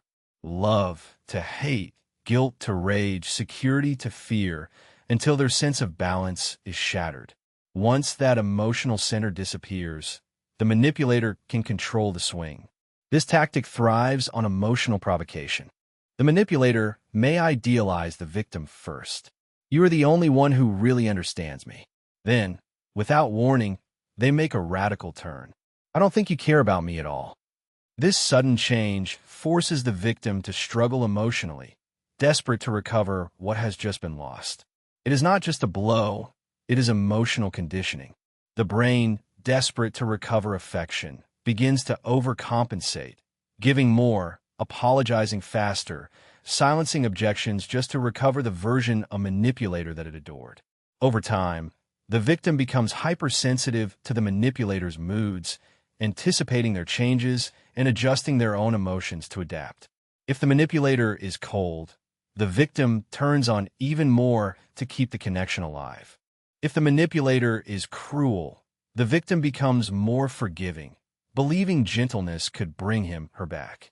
Polarity becomes a prison, and the manipulator becomes the only one who can restore balance. This game dismantles emotional neutrality. It erodes the ability to feel with stability, to think calmly and choose rationally. Everything becomes a reaction to an extreme emotional climate. The victim not only loses peace, she loses all perspective. She is trapped in a rhythm of ups and downs orchestrated by someone who moves the strings not through reason, but through violent contrast. Not because she wants connection, but because she craves control disguised as chaos. Framing negative empathy. The framing of negative empathy is a psychological technique in which empathy becomes a weapon that is not used to connect, but rather to control. The manipulator pretends to deeply understand the victim's feelings only to use that understanding against her. It is not cruelty through distance. It is cruelty through closeness. The tactic is based on accessing someone's emotional world, reflecting their pain, then subtly reframing it to serve the manipulator's narrative. It looks like compassion, but it corrupts precisely what it imitates. It starts with phrases like, "I know exactly how you feel," or "if I were you, I would feel hurt too." The manipulator validates enough to gain trust. The victim opens up thinking she has found a safe place. She reveals her insecurities, traumas, and desires, and then the turn begins. But maybe you're giving it too much thought. There are people who are much worse off. Sometimes you're too emotional. What began as understanding becomes a gentle invalidation, disguised as concern. This reversal creates deep confusion. The victim feels listened to but not supported, seen but not believed. And as the manipulator seems empathetic, the victim begins to question her own emotions instead of the person distorting them. She internalizes guilt. She adjusts behavior. She shrinks to seem less fragile. The manipulator comes out clean because he never openly denies pain. He only delicately suggests that perhaps the pain is too much. Over time, this rethinking erodes the victim's trust in her own reality. They become easier to control because they stop defending themselves. They constantly seek reassurance. They doubt their instincts. And the manipulator maintains control not by denying empathy, but distorting it. Because nothing disarms a person faster than believing that someone understands their pain, only to discover that understanding was never meant to heal. Its intention was to rewrite, rewarding inconsistency, conditioning. Rewarding inconsistency. Conditioning is a powerful and disorienting psychological tactic in which the manipulator deliberately gives unpredictable responses to someone's behavior, offering praise, love, or attention at random intervals rather than consistently. This creates a state of emotional gambling in which the victim keeps trying, giving, hoping because sometimes she gets what she craves, but never knows when, why, or how long it will last. And that is precisely what makes it addictive. The manipulator does not need to be cruel all of the time. In fact, he is not. That is the hook. It oscillates between warmth and coldness, validation and silence, affection and detachment. One day, a kind word for washing dishes, the next indifference for the same effort. A week of love for a small gesture, the next punishment for the same act. The message is never clear, but the effect is undeniable. The victim becomes obsessed with trying to figure out the formula that unlocks a reward. This pattern hijacks the brain's dopamine system, the same one activated in slot machines and toxic relationships. Uncertainty becomes intoxicating. The victim keeps coming back, adapting, sacrificing more, not because she feels valued, but because she pursues the possibility of being valued. It is not the reward that enslaves. It is the unpredictability. Over time, this conditioning completely reshapes behavior. The victim stops expecting justice. She learns to tolerate pain. She says to herself, "It is better when it is good," or "maybe this time will be different." But it never is. The manipulator controls the switch, the moment, and the dose. And in a world where emotional rewards are handed out as exceptional prizes, the victim stops wondering if the relationship is healthy because she is too busy chasing the next hope. Desensitization to rejection. Rejection is a psychological conditioning technique in which the manipulator gradually desensitizes the victim to rejection, ignorance, or devaluation until rejection no longer impacts her. He simply controls in silence. It does not start with cruelty. It starts with distance. A late response here, a cancel plan there, a cold look at a time that should be warm. Little by little, rejection becomes a recurring experience until the victim no longer protests. She expects it, and that expectation changes everything. The victim tries to resist. He asks questions. He approaches. He expresses his pain. But the manipulator remains indifferent, responding with silence, evasions, or guilt-inducing responses, such as, "You are too dependent," or "I cannot always drop everything for you." These micro-rejections are not only tolerated, they are normalized. The more they occur, the more the victim adapts, lowering their expectations to avoid further disappointments. He stops asking for support. He stops expressing his needs. He lowers his emotional tone of voice and literally, just to preserve the connection. The genius of this tactic is that it does not seem like abuse. It feels like slow erosion. And since the rejection is not dramatic, the victim does not realize how much they are losing. He simply begins to adapt, reinterpreting abandonment as strength and emotional hunger as independence.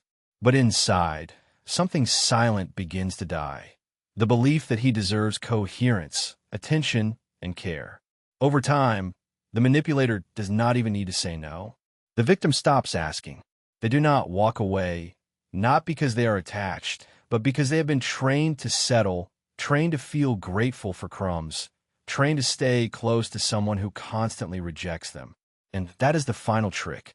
When someone becomes so accustomed to rejection that they begin to reject themselves before anyone else has the opportunity to do so. Pattern of strategic absence.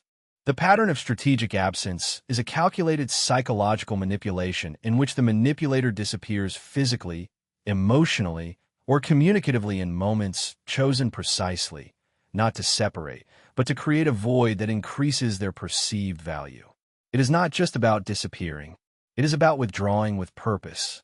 Silence is not distance. It is an act, and the target, plunged into confusion and longing, begins to interpret the absence as something meaningful, longing for the return of the person who created that void. At first, it is perceived as a space, a missed call, a delayed response, a canceled meeting. But over time, the pattern becomes evident. The absence always occurs when the target acquires a sense of power, clarity, or independence. Right after a boundary is established, right after the victim starts asking hard questions, the manipulator withdraws, not as punishment, but as a release valve. Their disappearance becomes a message. Without me, see how empty everything feels. When they return, it is rarely with apology. It is often with charm, distraction, or just enough warmth to rekindle the bond. And the victim, having felt the pain of disconnection, becomes even more attached, confusing the absence as proof of emotional depth. In reality, it is a script, a rhythm, a manipulation of emotional gravity. The less frequent the presence, the more valuable it seems. Over time, the victim internalizes the cycle. He stops questioning the disappearances. He idealizes the reappearances and begins to adapt not to stay close, but to avoid being abandoned again. Strategic absence not only hurts, it conditions. It teaches the victim to fill emotional voids with longing, apologies, and self-pity. Meanwhile, the manipulator controls the rhythm of the connection like an orchestra conductor, knowing that the music sounds sweeter when it returns after silence. Emotional withholding as a bargaining chip. Emotional withholding as a bargaining chip is a manipulation technique in which affection, attention, and emotional availability are no longer freely given. They're used as currency. Love becomes a transaction. Warmth becomes influence. And the connection becomes a reward granted only when the victim behaves in a way that the manipulator approves. It is not about emotional distancing. It is about calculated scarcity, creating a need, and then controlling how and when that need is satisfied. At the beginning, the manipulator may seem very committed, generous with compliments, affection, and security, but little by little that supply reduces. An affectionate gesture is withdrawn after any disagreement. Eye contact disappears after establishing a boundary. A couple that was previously affectionate becomes cold and distant without explanation. The victim, desperate to recover warmth, begins to change. They apologize more quickly. They avoid any conflicts. They say yes when they want to say no, not because they want to, but because they miss the sensation of being emotionally sustained. The brilliance of this tactic is its invisibility. The manipulator doesn't need to argue. He simply disappears emotionally. There is no contact, kindness, or presence. And when the victim yields enough, affection returns. It is a reward system based on inconsistency. The victim begins to try harder, not to feel loved, but to avoid the pain of emotional exile. Over time, the manipulator becomes the sole provider of relief. All affection feels earned now. All connection feels conditional now. In the end, the victim stops realizing how unfair this system is. Instead, he focuses on staying on the emotionally favorable side. He is afraid of creating problems or asking for much more. The manipulator does not have to use threats at all. He uses silence instead. Not the absence of presence, but absence of emotion. Because in this game, real power is not in giving love. It is in deciding when it's taken away. Traps of intrusive curiosity here. The traps of intrusive curiosity are subtle psychological traps in which the manipulator asks deeply personal questions under the guise of interest or intimacy, not to connect, but to gain power through knowledge. It is not curiosity in its most innocent form. It is attention turned into a weapon now. The manipulator does not want to know the target well. He wants to possess the secrets, the weaknesses, and the hidden fears of the victim. And he does it by getting others to open up too quickly, deeply soon. It begins with charm, warm gaze, soft tone, a question that seems thoughtful now. What is something that you've never told anyone? The victim feels seen, even special, so that is why he shares. He confesses old wounds, hidden guilts, dreams never expressed out loud. He feels liberated now. But the trap isn't the question. It is what happens afterward. The manipulator stores all the answers. He memorizes them, not to create closeness, but to use them as weapons. Later, in a conflict, those same secrets are misrepresented badly. A moment of vulnerability is used as proof of instability there. A childhood story becomes just a joke. The fear becomes a button pressed with surgical precision now. The victim, shocked, begins to close off, but the damage has been done. The manipulator now holds pieces of his identity. The victim begins to question how much she revealed, feeling exposed, insecure, and ashamed. What makes this tactic so destructive is that it initially seems like connection. Victims often don't realize what is happening until the information becomes a weapon. And even then, a part wonders if it is their fault for sharing so much. But it was not. The conversation was not egalitarian. The trust was not mutual. It was a unilateral excavation disguised as depth, designed to undress someone and then hold up the mirror when it hurts most. Intermittent gaslighting. Intermittent gaslighting is a manipulative technique in which falsehoods, denials, and distortions are used sporadically and unpredictably, creating a roller coaster of doubt that keeps the victim unbalanced and constantly questioning reality. Unlike continuous gaslighting, which is relentless, intermittent gaslighting is calculated as to the moment when it is applied. The manipulator mixes truth with deception, kindness with cruelty, clarity with confusion, making it nearly impossible for the victim to trust their own memory or judgment. This unpredictability hooks the mind. At any moment, the manipulator validates feelings and recognizes reality. The next moment, he denies that the facts occurred, misrepresents the facts, or blames the victim for misunderstandings. This erratic pattern causes cognitive dissonance. The victim tries desperately to reconcile the contradictory information, seeking coherence that never comes. The confusion becomes exhausting, making the victim even more dependent on the manipulator to clarify what's real. Intermittent gaslighting also reinforces the manipulator's control by fostering dependence. The victim hesitates to confront or challenge, for fear of being wrong or that pressing hard will trigger cruelty again. She becomes hyper-vigilant, constantly self-censoring and doubting herself in the hope of maintaining peace. Over time, her sense of self erodes, replaced by a fragile identity shaped by the changing narratives of the manipulator.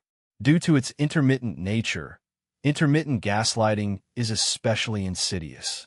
It's like emotional whiplash. Each moment of false clarity, followed by confusion, deepens the victim's entrapment.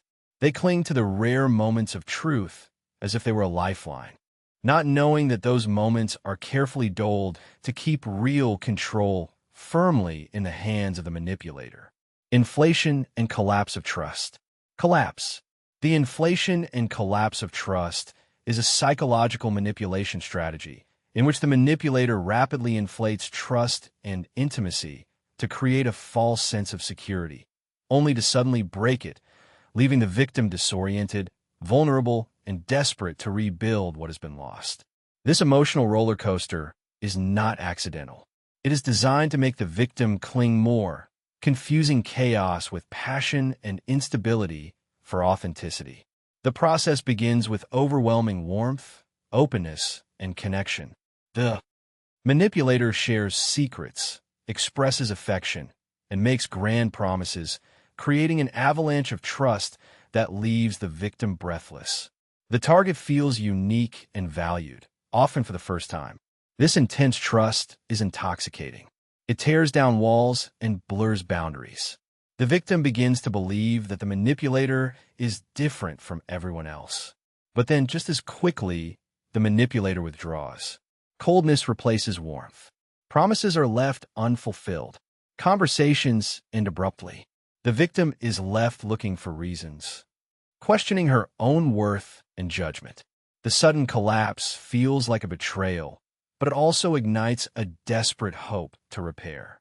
A hope that the manipulator uses to reinforce his control. This cycle repeats, and each time expectations are inflated, the collapse is more devastating. Each collapse makes it more necessary to inflate expectations. Over time, the victim's emotional landscape becomes a pendulum swinging between euphoria and despair. The manipulator controls the rhythm, dictating when a victim feels safe and when she feels lost. In this dynamic, confidence is not a foundation. It is a weapon, a fluctuating currency that is manipulated to keep the victim unbalanced, dependent, and constantly seeking to recover the fleeting moments of connection, without realizing that those moments were always part of the manipulation. Cold empathy test. The cold empathy test is a subtle but chilling psychological tactic in which the manipulator evaluates the emotional limits of his target by deliberately denying them warmth, understanding, or compassion, and measuring how much emotional coldness the victim can withstand before breaking, yielding, or seeking approval. It is not cruelty for the simple sake of being cruel. It is a calculated distancing designed to test loyalty, patience, and limits of control without open confrontation. The manipulator's silence, indifference, or minimal response becomes a tool. They may respond with curt answers, delayed replies, or neutral tones when empathy would be expected. Instead of comforting, they observe. Instead of reassuring, they withdraw. They observe how the victim reacts. If he seeks validation, apologizes excessively, or remains silent to avoid further coldness. Each response is data. Each concession is a new line drawn. These tests erode confidence. The victim begins to believe he is responsible for the emotional distance, wondering if he has done something wrong or his feelings are excessive. He becomes hyperconscious, constantly monitoring his behavior to avoid provoking more coldness. In this dynamic, empathy is not freely given. It is earned through submission and sacrifice. The danger lies in how this technique reconfigures emotional responses. The victim begins to associate love or attention with resistance and silent suffering. He learns to tolerate abandonment as proof of his worth. And the manipulator, he maintains power without a word, controlling not through force, but through the absence of feelings. Coldness becomes a test, and failure means losing connection, approval, or love. And so, the victim remains trapped, frozen in a cycle of seeking warmth from a source that measures love by what it can withhold. Conditioning by denial of closure. Conditioning by denial of closure is a psychological manipulation technique in which the manipulator deliberately keeps conflicts, questions, or emotional wounds unresolved, trapping the victim in a state of perpetual uncertainty and emotional limbo. It is not just about leaving problems unresolved. It is about making the victim dependent on the manipulator for answers that never come, forcing her to repeat the same unresolved scenarios in her mind. This tactic often begins with vague promises of explanation or change. We will talk about this later, or you will understand it, but that later never comes. The manipulator evades the subject, changes the conversation, or offers cryptic answers that only increase confusion. The victim is left in suspense, tormented by what could have been said, what could have happened, or what could have been misinterpreted. The lack of closure becomes a burden that anchors her thoughts and emotions to the relationship long after the interaction has ended. The psychological cost is immense. Without resolution, the brain craves answers but receives none, creating a loop of rumination and doubt. The victim questions her memory, her feelings, her sanity, constantly seeking meaning in the silence. She clings to the hope of reconciliation or explanation, which makes her vulnerable to further manipulation. This conditioning also reinforces the manipulator's control. By denying closure, he ensures the victim remains emotionally tied and in uncertainty, less likely to move on or set firm boundaries. The victim's energy is spent seeking clarity, while the manipulator remains distant and elusive. Over time, the denial of closure reconfigures emotional responses. The victim's normal instinct to seek resolution is intertwined with anxiety and dependence, turning the absence of answers into a powerful tool of control. The manipulator does not only avoid closure, he turns it into a weapon, keeping the victim trapped in an endless emotional loop of suspense. False affection in the future. The false affection in the future is a psychological manipulation where love, care, and commitment are promised endlessly, but never fulfilled in the present. The manipulator uses visions of a perfect future, full of warmth, attention, and security, to keep the victim emotionally hooked, even when the present reality remains cold, distant, or negligent. It is not about genuine connection now. It is about selling the hope that tomorrow will differ, while silently ignoring today's pain. This tactic usually starts with grand declarations. When things calm, I will be there for you. When I am finished with this, we will have all the time in the world. The victim listens and clings to these words, repeating the hopeful future as if it were a lifeline. She tolerates abandonment, excuses, and emotional absence because she believes what is promised. The manipulator doesn't have to appear now. He only has to keep promising he will appear later. The cruelty of false future affection lies in how it erodes the victim's sense of presence and self-esteem. They begin to downplay their needs and set aside their emotional pain. Each broken promise becomes a silent debt owed. The victim pays with loyalty and her patience. Over time, the future moves further away, becoming more vague and less likely. But the victim feels trapped, afraid of letting go, because doing so would mean giving up the only version of love she has been allowed to see. The manipulator uses the future as a tool, never the present as a gift given. And in this way, affection is always out of reach, forever just out of reach. The victim lives in a state of suspension, trapped between hope and abandonment, waiting for a love that exists only in words, never in contact. Shame infusion technique. Shame infusion techniques are psychological weapons that inject feelings of worthlessness and inadequacy into a person's sense of identity, often so subtly that the victim does not realize that she is being poisoned until the damage is deep. The manipulator doesn't have to shout or belittle openly.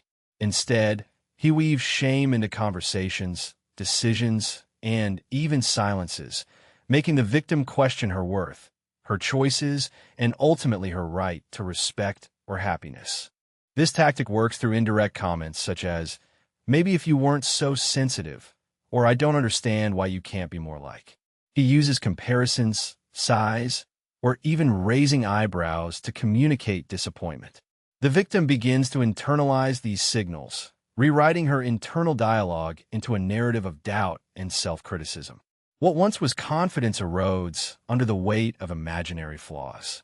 Shame infusion works because it exploits one of the most primitive human needs, to belong and to be accepted.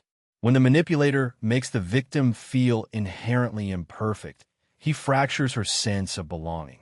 The victim then strives harder to fix herself, often pursuing impossible standards silently set by the manipulator. Over time, this method affects more than behavior. It seeps into one's identity. The victim's self-esteem is linked to the approval of the manipulator, and any perceived failure triggers a deep shame that can lead to isolation, depression, or anxiety. The manipulator rarely needs to attack in the open. He only has to constantly pour shame, turning love into a condition, kindness into judgment, and acceptance into a prize to win. Always out of reach. Love bombing, then deprivation. Love bombing and then deprivation is powerful psychological manipulation in which overwhelming affection, attention, and praise are suddenly interrupted, leaving the victim anxious to connect and desperate for approval. The manipulator floods the victim with intense love and validation, messages, gifts, compliments, and promises, creating great emotional dependence. But once that dependence is formed, affection is abruptly withdrawn or denied, plunging the victim into doubt, confusion, and longing. This tactic exploits the brain's desire for reward. The initial love bomb triggers a surge of dopamine and oxytocin, making the victim feel united and euphoric. They begin to associate the manipulator with happiness, acceptance, and safety. But the withdrawal that follows feels like an emotional famine. The sudden absence of warmth creates insecurity, anxiety, and a desperate need to regain the lost affection. The victim often blames herself, wondering what she has done wrong to deserve such cold treatment. The cycle then repeats. The manipulator returns with another burst of love, rekindling dependence and hope, only to withdraw again. Each oscillation deepens the emotional entrapment of the victim. She learns to tolerate abuse, confusion, and inconsistency because the brief moments of affection make the pain seem worthwhile. Over time, love bombing and then abandonment reprogram the victim's emotional responses. They become addicted not to love itself, but to the cycle, to the ups and downs that control their sense of worth and connection. The manipulator doesn't need to maintain constant affection. He only needs to give enough to keep the victim tied, chasing love that appears and disappears like a cruel mirage. The effect of the broken mirror. The broken mirror effect is psychological manipulation in which a person's self-image is fragmented and distorted through repeated subtle attacks and contradictions, leaving them confused about who they are. It is not about direct insults or harsh criticism.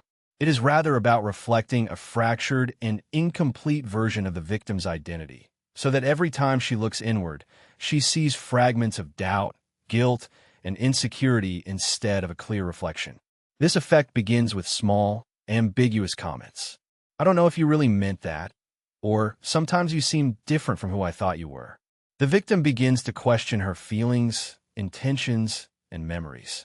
Over time, the mirror on which she relies to understand herself becomes unreliable.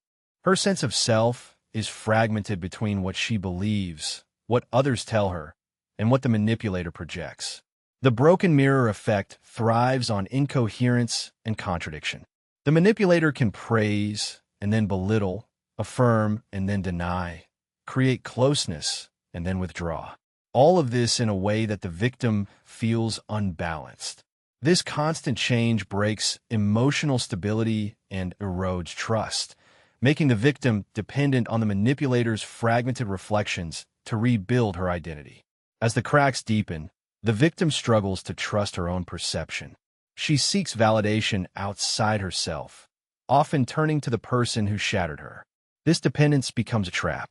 The broken mirror effect damages not only self-esteem, It reconfigures reality, turning the victim into a prisoner of a distorted reflection that only the manipulator controls. Exploitation of moral guilt. The exploitation of moral guilt is a psychological tactic in which a manipulator uses a person's sense of right and wrong to control, shame, or silence them, instead of open threats or anger. This technique wraps coercion in moral language, making the victim feel obligated, selfish, or unethical for setting boundaries, making decisions, or expressing disagreement. It's not about justice. It's about guilt disguised as virtue. The manipulator presents his demands or desires as moral imperatives. He may say things like, "If you really cared, you would do this," or "Only a bad friend would say no." Now, these statements misrepresent the victim's values, turning kindness into duty, patience into sacrifice, and obedience into proof of goodness. The victim is left divided between her own needs and the fear of being a bad or immoral person. This exploitation is powerful because guilt is a deeply rooted social emotion. We learn from a young age that guilt keeps communities functioning. But when guilt is manipulated, it becomes a trap. The victim begins to prioritize the manipulator's feelings and expectations above her own well-being. They demand too much of themselves, avoid conflicts, and repress discomfort, all to avoid the unbearable weight of moral failure. Over time, the exploitation of moral guilt reconfigures one's self-perception. The victim doubts her own ethics, questions her decisions, and remains silent in the face of abuse. The manipulator doesn't need to shout or threaten. He only has to whisper that good people don't do that, and watch how control silently slips into his hands disguised as concern, love, or righteousness. Learned helplessness. Priming. Learned helplessness.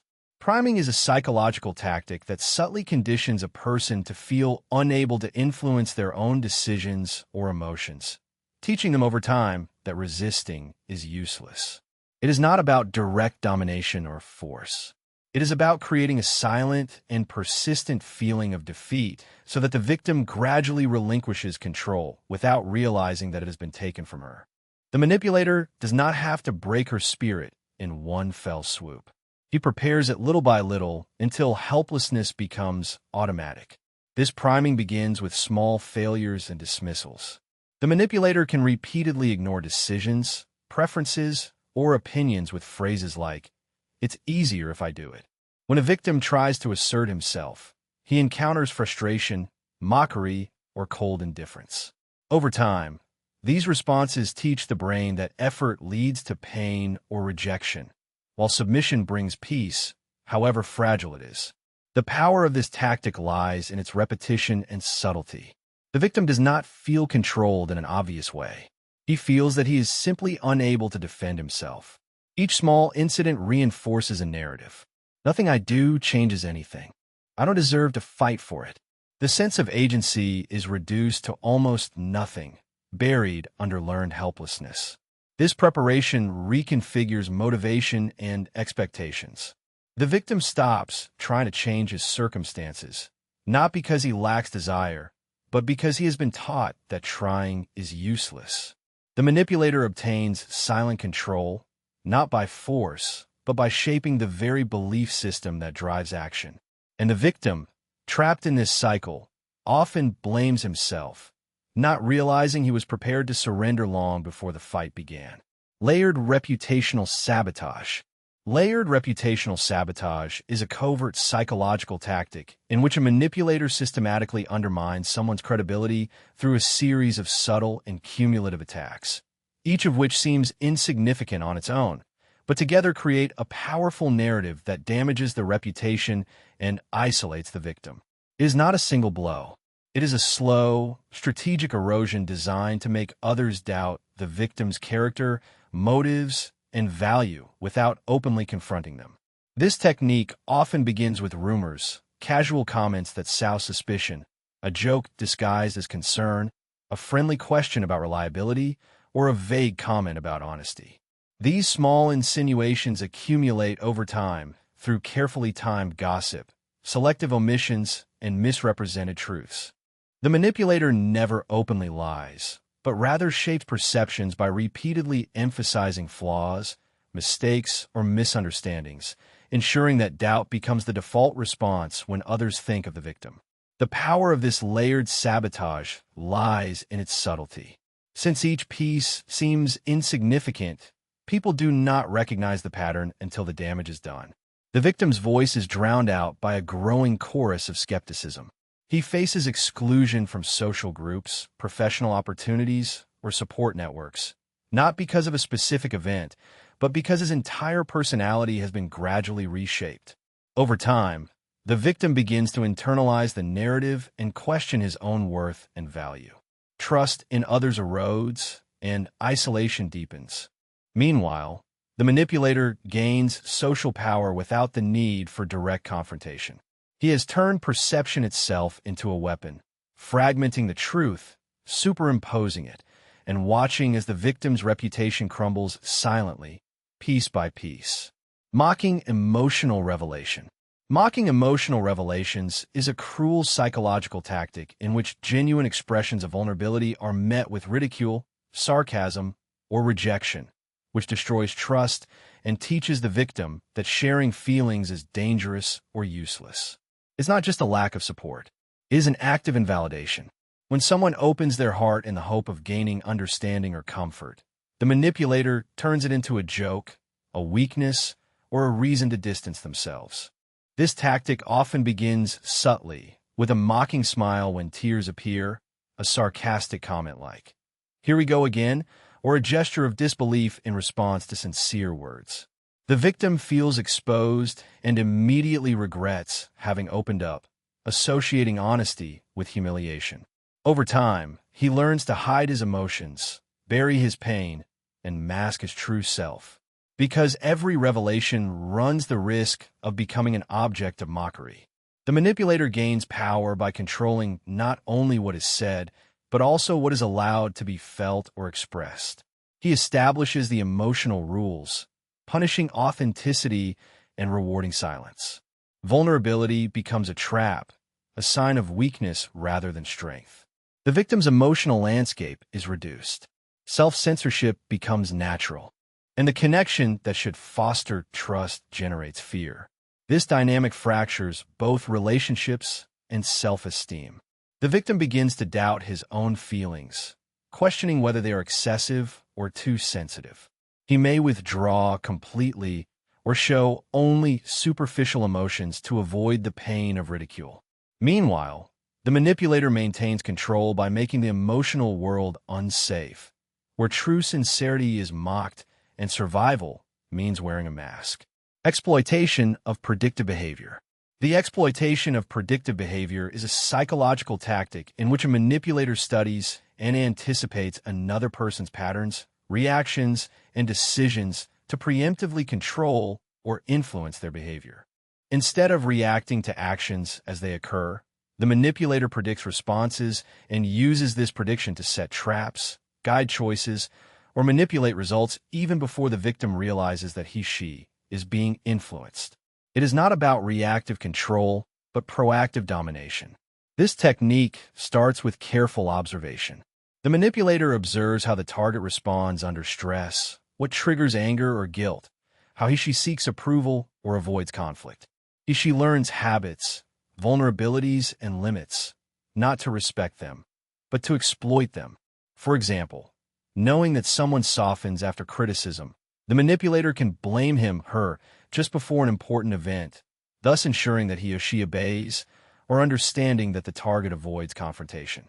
She can accumulate demands, knowing that it is unlikely to resist. The genius of the exploitation of predictive behavior is that it seems inevitable to the victim. When he or she realizes that she is cornered or manipulated, she believes that it is because of her own decisions, not because someone anticipated and orchestrated them. This fosters doubt and confusion. The victim questions her autonomy and wonders if she ever had control. Over time, the manipulator gains more power, not through open force, but by shaping the environment and expectations in her favor. The victim becomes a puppet that dances to a choreography that she has never rehearsed. This exploitation wears down resistance even before it begins, making manipulation perceived less as coercion and more as destiny, when in reality, it is a cold and calculated strategy to control another person's will even before he/she realizes that it has been snatched away. Control based on triangulation. Control based on triangulation is a manipulative strategy in which the manipulator introduces a third party into conflicts or relationships to create jealousy, competition, or insecurity, and uses that tension to maintain power and deflect responsibility. It's not just about drama. It is about controlling emotional dynamics by keeping people unbalanced and dependent on the manipulator's influence. The tactic usually begins by sharing selective information with one person about another. I've heard they're upset with you, or they don't think you are doing enough. The manipulator can have favorites, pit his/her allies against each other, or filter private conversations, fostering distrust and confusion. Each part yearns for approval, constantly seeking to regain favor or demonstrate loyalty, while the manipulator watches from the center, untouchable and empowered. Triangulation works because human beings naturally seek harmony and inclusion. When we are placed in the middle of a conflict, we focus on repairing relationships rather than addressing the manipulator's behavior. The victim's energy is wasted navigating emotional minefields, while the manipulator avoids direct confrontation and responsibility. He/she becomes the indispensable arbiter, the source of information, validation, and connection. Over time, triangulation fractures genuine bonds. Allies become rivals. Friends become suspicious. Communication breaks down. The victim feels isolated and insecure, never knowing who is telling the truth or what her place is. The manipulator thrives in this chaos. His/her control is consolidated thanks to confusion and divided loyalty. In essence, triangulation is not just about creating conflict. It is about turning connection into a weapon, transforming relationships into tools of control, and keeping everyone so distracted with the drama that they never see who really pulls the strings. Tactic of induction to paranoia. Tactics of induction to paranoia are psychological strategies designed to sow doubt, fear, and distrust in a person's mind, making him/her question the loyalty, intentions, or honesty of those around her. The manipulator does not need to present facts. He/she simply suggests, insinuates, or alludes to betrayals and conspiracies, turning the victim's own thoughts and perceptions into a spiral of suspicion. Over time, the victim's reality is fractured, isolating him/her emotionally and socially. This technique usually starts subtly. A manipulator may drop vague comments, such as, "I'm not sure everyone here has your best interests in mind," or "You wouldn't believe what I've heard about so-and-so." These insinuations trigger the fear of abandonment or betrayal in the victim. His/her mind begins to look for evidence, reinterpreting innocent actions as threats, casual conversations as plots, and neutral expressions as hidden intentions. The more they look, the more they find, which reinforces the growing paranoia. The genius of induction to paranoia lies in its self-fulfilling nature. The victim's growing distrust alienates his/her friends and allies, who may feel frustrated or confused. Meanwhile, the manipulator often positions himself/herself as the only trustworthy person, which deepens his/her control, and the victim is trapped in a cycle of anxiety and suspicion, unable to distinguish between friends and enemies. As paranoia takes hold, the victim's thoughts become a prison. They are consumed by hypotheses, convinced of hidden dangers lurking everywhere. This constant state of hypervigilance exhausts mental and emotional energy, leaving them vulnerable and dependent on others. The manipulator uses this fractured state to direct decisions, further isolate the victim, and maintain their dominance, while she fights against the ghosts of doubt conjured by her own mind. Fragmentation of personality. The fragmentation of the personality is a psychological manipulation in which the identity of a person is subtly divided into conflicting parts, forcing them to present different versions of themselves depending on the audience or the situation. It is not simply about hiding aspects of one's personality. It is about being coerced into living multiple, often contradictory identities, creating internal confusion and emotional fatigue. The manipulator does not ask for authenticity here. It demands adaptability at the expense of cohesion. This tactic typically begins with the manipulator rewarding different behaviors in different contexts. At home, the victim must be quiet and obedient. At work, ambitious and aggressive. With friends, charming and pleasant. Each environment becomes a stage, and the victim a chameleon, which changes color to satisfy external demands there. Over time, these changes fragment the victim's fundamental sense of self, who no longer knows what their true version is. The psychological toll is profound. Constantly wearing masks fractures emotional coherence and weakens their self-confidence. The victim may feel like a stranger to themselves, struggling to reconcile who they are beneath the layers imposed by others. This fragmentation opens the door to anxiety, depression, and an identity crisis. As the boundaries between the authentic self and the roles played blur, the manipulator benefits by maintaining control through disorientation. A fragmented person is easier to influence, less likely to resist, and more dependent on external validation now. They take advantage of the victim's fractured identity to keep them off balance. Never complete, never fully empowered here. The victim's struggle to integrate their scattered self becomes the manipulator's silent victory, while autonomy fades into the background of interpreted personalities. Emotional investment traps. Emotional investment traps are a psychological tactic in which manipulators lure victims into deep feelings of attachment and commitment, then use that emotional capital against them. The tactic begins by fostering trust, sharing vulnerabilities, and creating moments of intimacy that seem safe and genuine. The victim pours their feelings, hopes, and time into the relationship. Without realizing it, they're building a deposit of emotional debt that the manipulator can draw upon at will. The manipulator carefully calibrates these investments, offering just enough warmth and connection to inspire hope and loyalty. They may reveal personal stories, give compliments, or share dreams that create the illusion of shared vulnerability. This fosters a feeling of exclusivity and specialness, making the victim believe that they have found an exceptional bond worth protecting. But beneath this surface hides a subtle plan to make the victim emotionally dependent and reluctant to abandon or question. When a manipulator subsequently withdraws affection, ignores concerns, or introduces chaos, the victim's investment becomes a chain holding them. They fear losing what they have built and often blame themselves for any problems now. The more emotionally involved they become, the stronger the need to stay, to fix things, and to forgive. This trap is not based on overt control or threats. It uses the victim's own heart as a tether.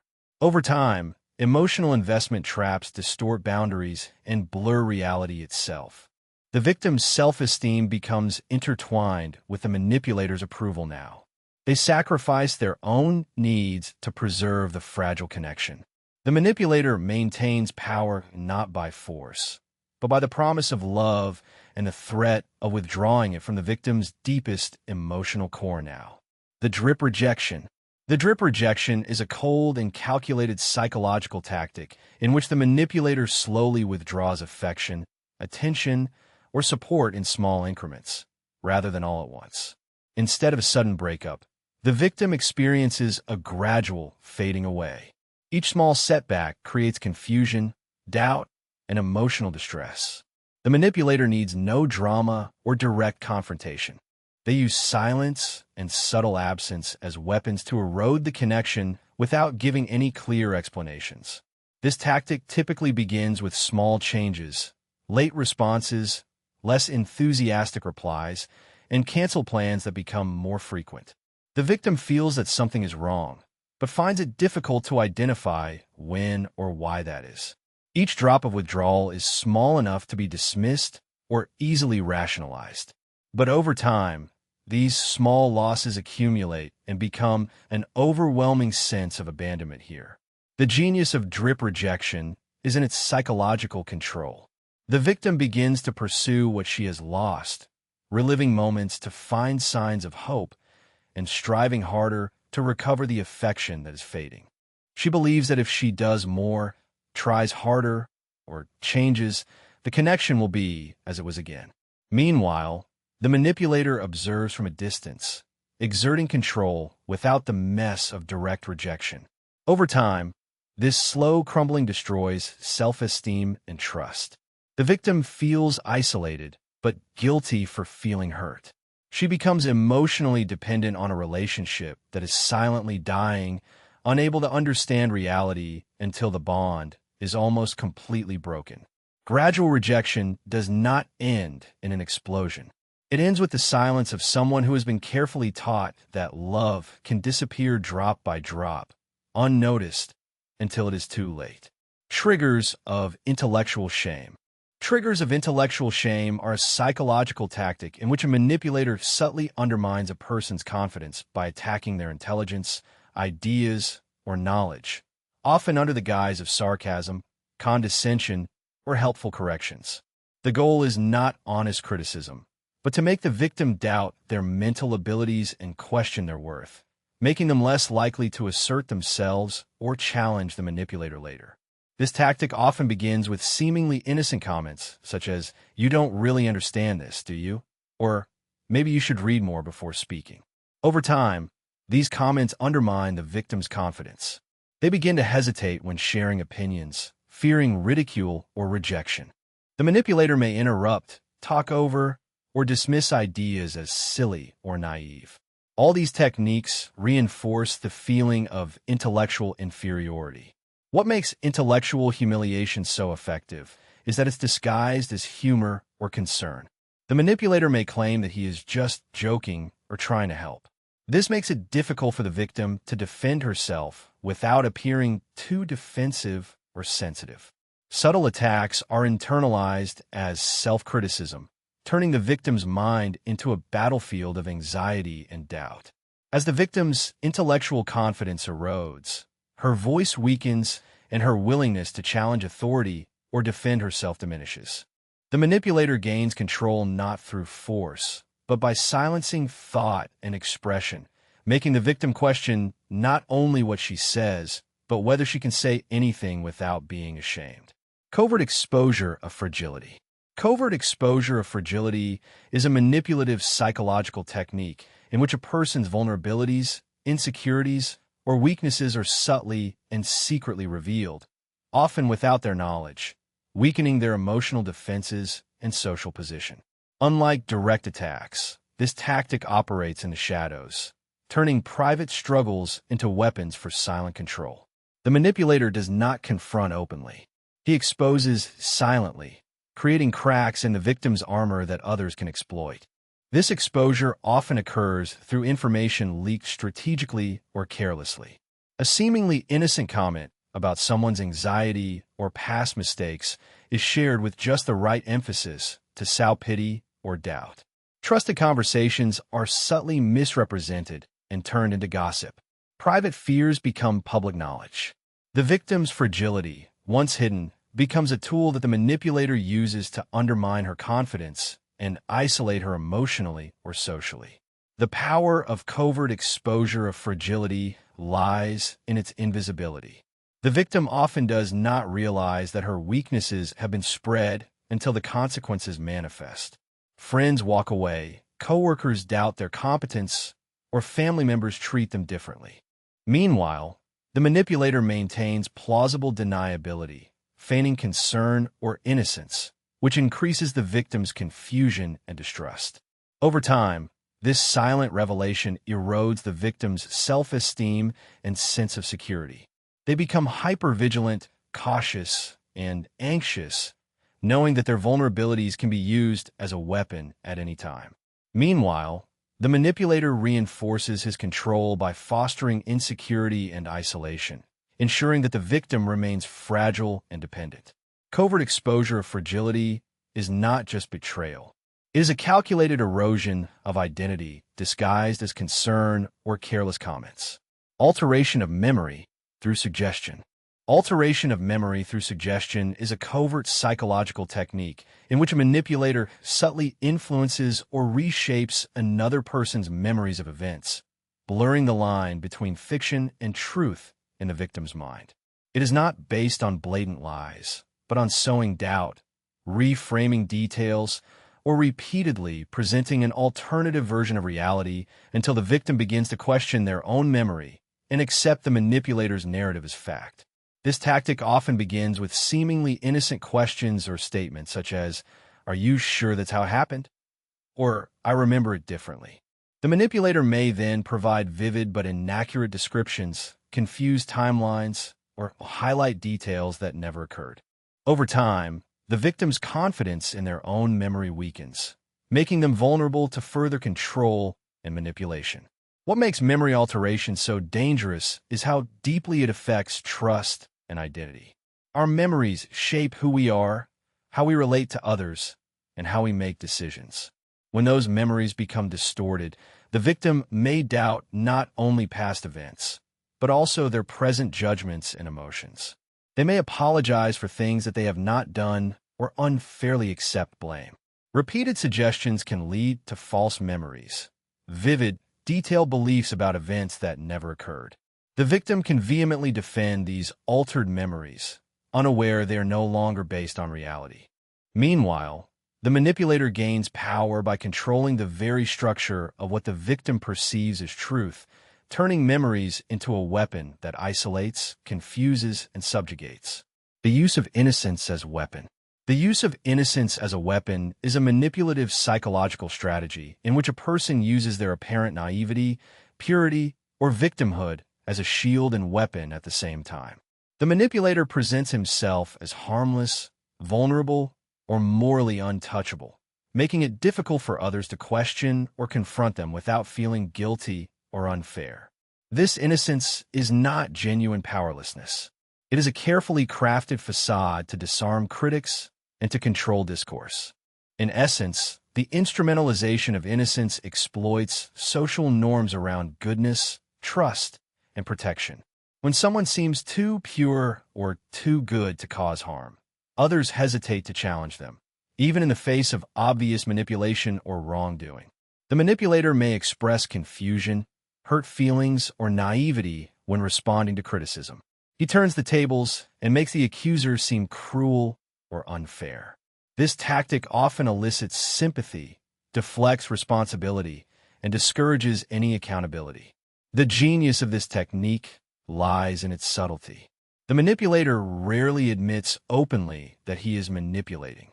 Instead, he controls massively with charm, feigned ignorance, or appeals to shared values. He may use phrases like, "It was not my intention to bother anyone," or "I don't understand why this is a problem." This leads others to lower their guard or to question their own perceptions. Over time, the use of innocence as a weapon erodes boundaries and distorts relationships. The victim or accused feels trapped between defending themselves and avoiding harming someone who seems so fragile. The manipulator's innocence becomes a fortress that protects his power and makes others feel responsible to maintain it. In this way, what appears to be a harmless vulnerability becomes a powerful tool of dominance wrapped in purity. Selective affection bombing. Selective affection bombing is a manipulative strategy in which warmth, love, and attention are given inconsistently and strategically to keep someone emotionally insecure and hooked. Unlike constant love bombing, which overwhelms with affection, selective affection bombing offers intermittent bursts of kindness and praise, rewarding compliance, masking abuse, or regaining control after conflict. This unpredictable pattern creates a powerful psychological attraction, causing the victim to yearn for the next moment of affection. Despite the continued pain or abandonment, the manipulator may shower the victim with compliments, gifts, or intimate moments after a fight or coldness, only to withdraw again shortly thereafter. These brief returns of warmth are perceived as a lifeline, reinforcing hope that the relationship can be fixed or that the manipulator really cares. The victim, desperate to maintain the connection, often tolerates mistreatment or ignores warning signs, focusing instead on the rare moments of kindness. This tactic exploits the brain's reward system, The sudden release of positive emotions after deprivation creates an addiction-like cycle in which the victim chases the next dose of affection. Unpredictability increases anxiety and attachment, making it difficult to break from the cycle. Over time, selective affection bombing erodes self-esteem and clarity. The victim doubts their own judgment and wonders if they are exaggerating or if the manipulator's love is real. They may sacrifice their boundaries, self-care, and values to earn the next burst of affection.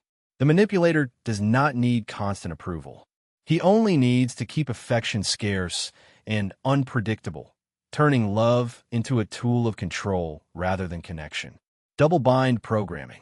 Double-bind programming is a psychological trap in which a person is placed in a no-win situation, forcing them to respond to two contradictory demands or messages where any choice leads to punishment, criticism, or emotional pain. It is a form of manipulation that creates impossible expectations, leaving the victim confused, paralyzed, and desperate to find a correct answer that does not exist. The manipulator does not need to make any direct threats.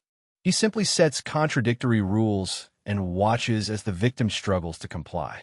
This tactic often appears in relationships with messages such as, "Be spontaneous, but don't be reckless," or "You need to talk to me more, but don't bother me when I'm busy."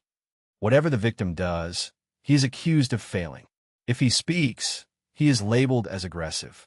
If he remains silent, he is called distant. The victim learns that honesty leads to conflict, but silence leads to abandonment. The real danger of double-bind programming is how it undermines confidence in one's own judgment. When all options seem wrong, the victim begins doubting their perception and reasoning.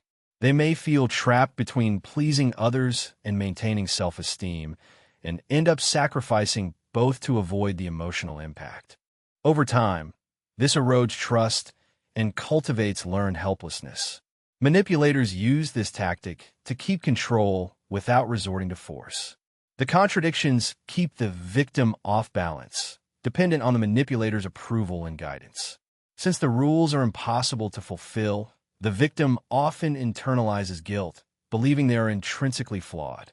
Double-bind programming does not only create confusion, it restructures the mind to accept that no decision is truly safe, making resistance seem futile and submission inevitable. Conditioning by security scarcity. Conditioning by security scarcity is a psychological manipulation technique in which the manipulator deliberately makes feelings of security, comfort, and emotional protection scarce and unpredictable, creating an environment where the victim constantly craves stability but never fully achieves it. Instead of offering constant security, the manipulator makes security a scarce resource, conditioning the victim to work harder, bend over more, and tolerate more just to achieve fleeting moments of peace. This tactic starts by making the victim's emotional needs difficult to satisfy. Warmth and kindness appear sporadically after tests, conflicts, or shows of submission, never as a stable foundation. The victim learns that security is not guaranteed, but must be earned, often anticipating moods, censoring themselves, and avoiding actions that may trigger rejection or anger. This unpredictability turns what should be a fundamental human need into a fragile prize. The power of scarcity resides in its psychological effect. When something is scarce or uncertain, its perceived value soars. The victim clings desperately to those rare moments of security, even if they come with pain or confusion. Over time, the brain's stress response becomes chronic, as the victim remains in a state of heightened alert, constantly looking for threats and adjusting their behavior to avoid emotional harm. Security scarcity does not only control behavior, it also reconfigures trust. The victim stops expecting security as a given and begins accepting instability as normal. They become emotionally dependent, not on love or kindness, but on the manipulator's unpredictable granting of relief. And the manipulator, who holds the keys to a security fortress that never fully opens, guarantees control by keeping peace always out of reach. Possession disguised as protection. Possession disguised as protection is a subtle but harmful psychological tactic in which control and domination are masked as care, concern, or protection. The manipulator presents their need to limit, control, or decide for another person as an act of love or protection, convincing the victim that giving up freedom is necessary for security.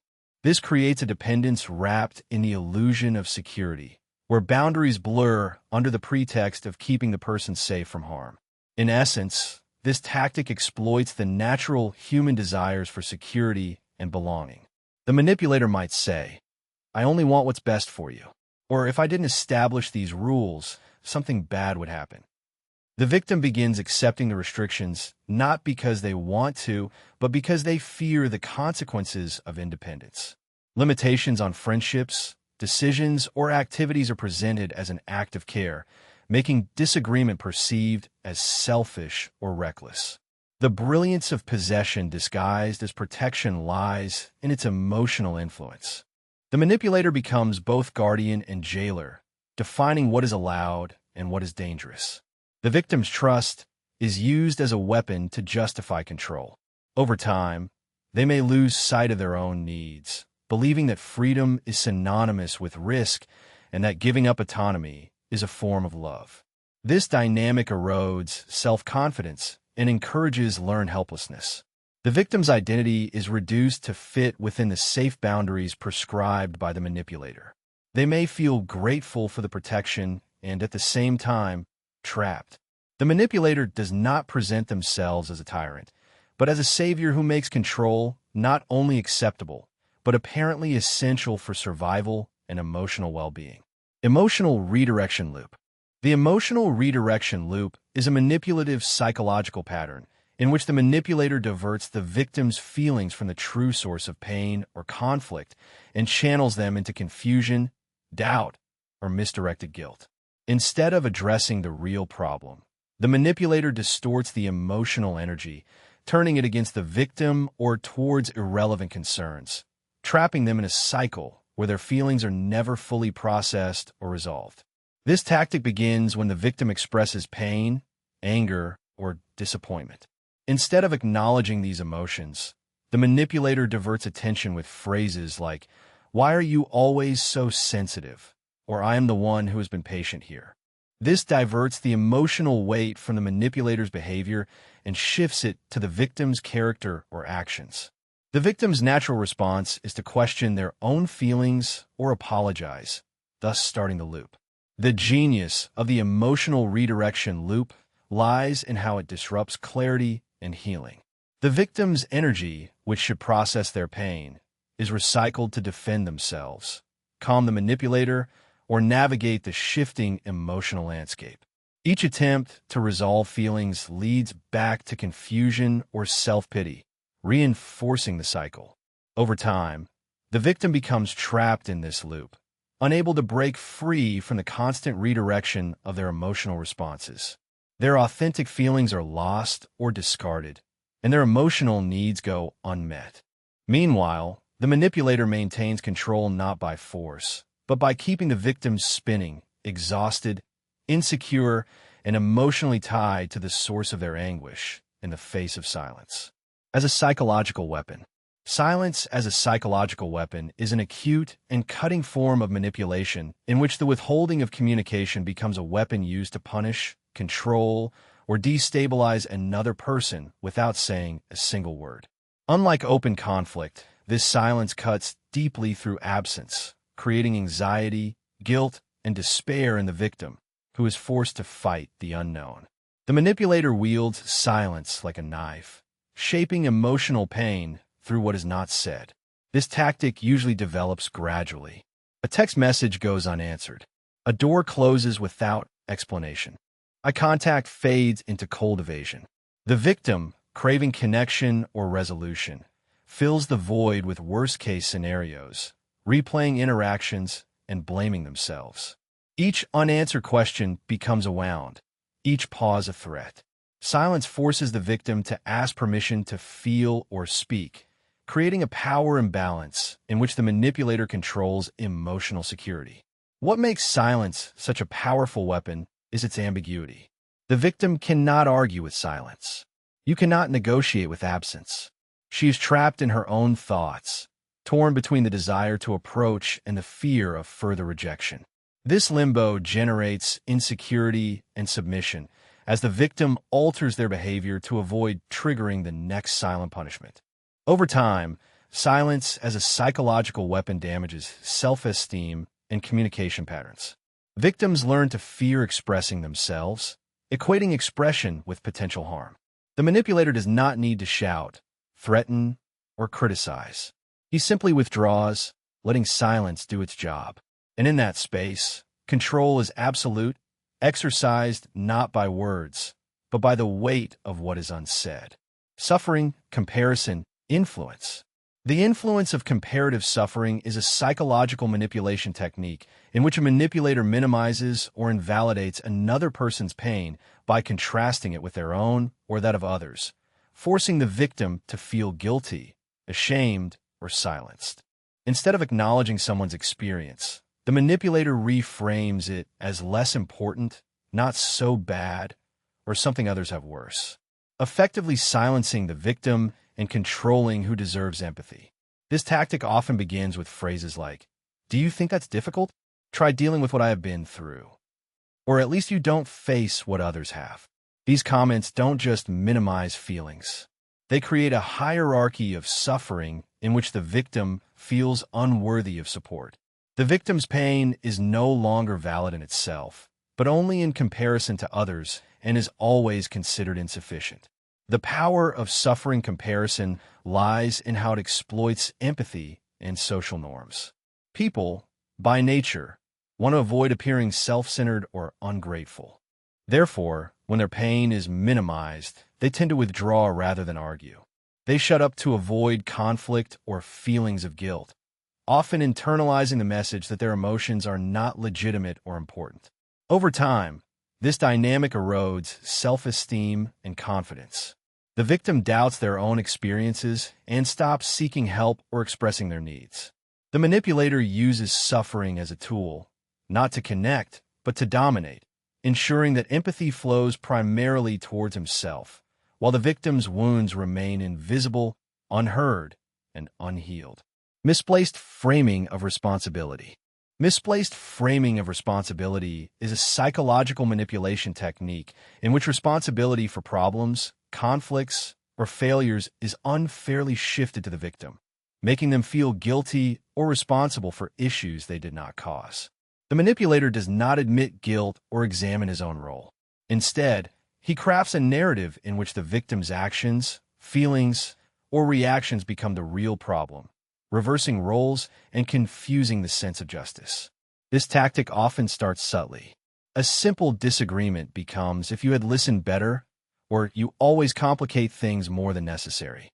When a victim raises valid concerns, she is accused of being too sensitive or unreasonable. The manipulator seems reasonable, while the victim is presented as the obstacle.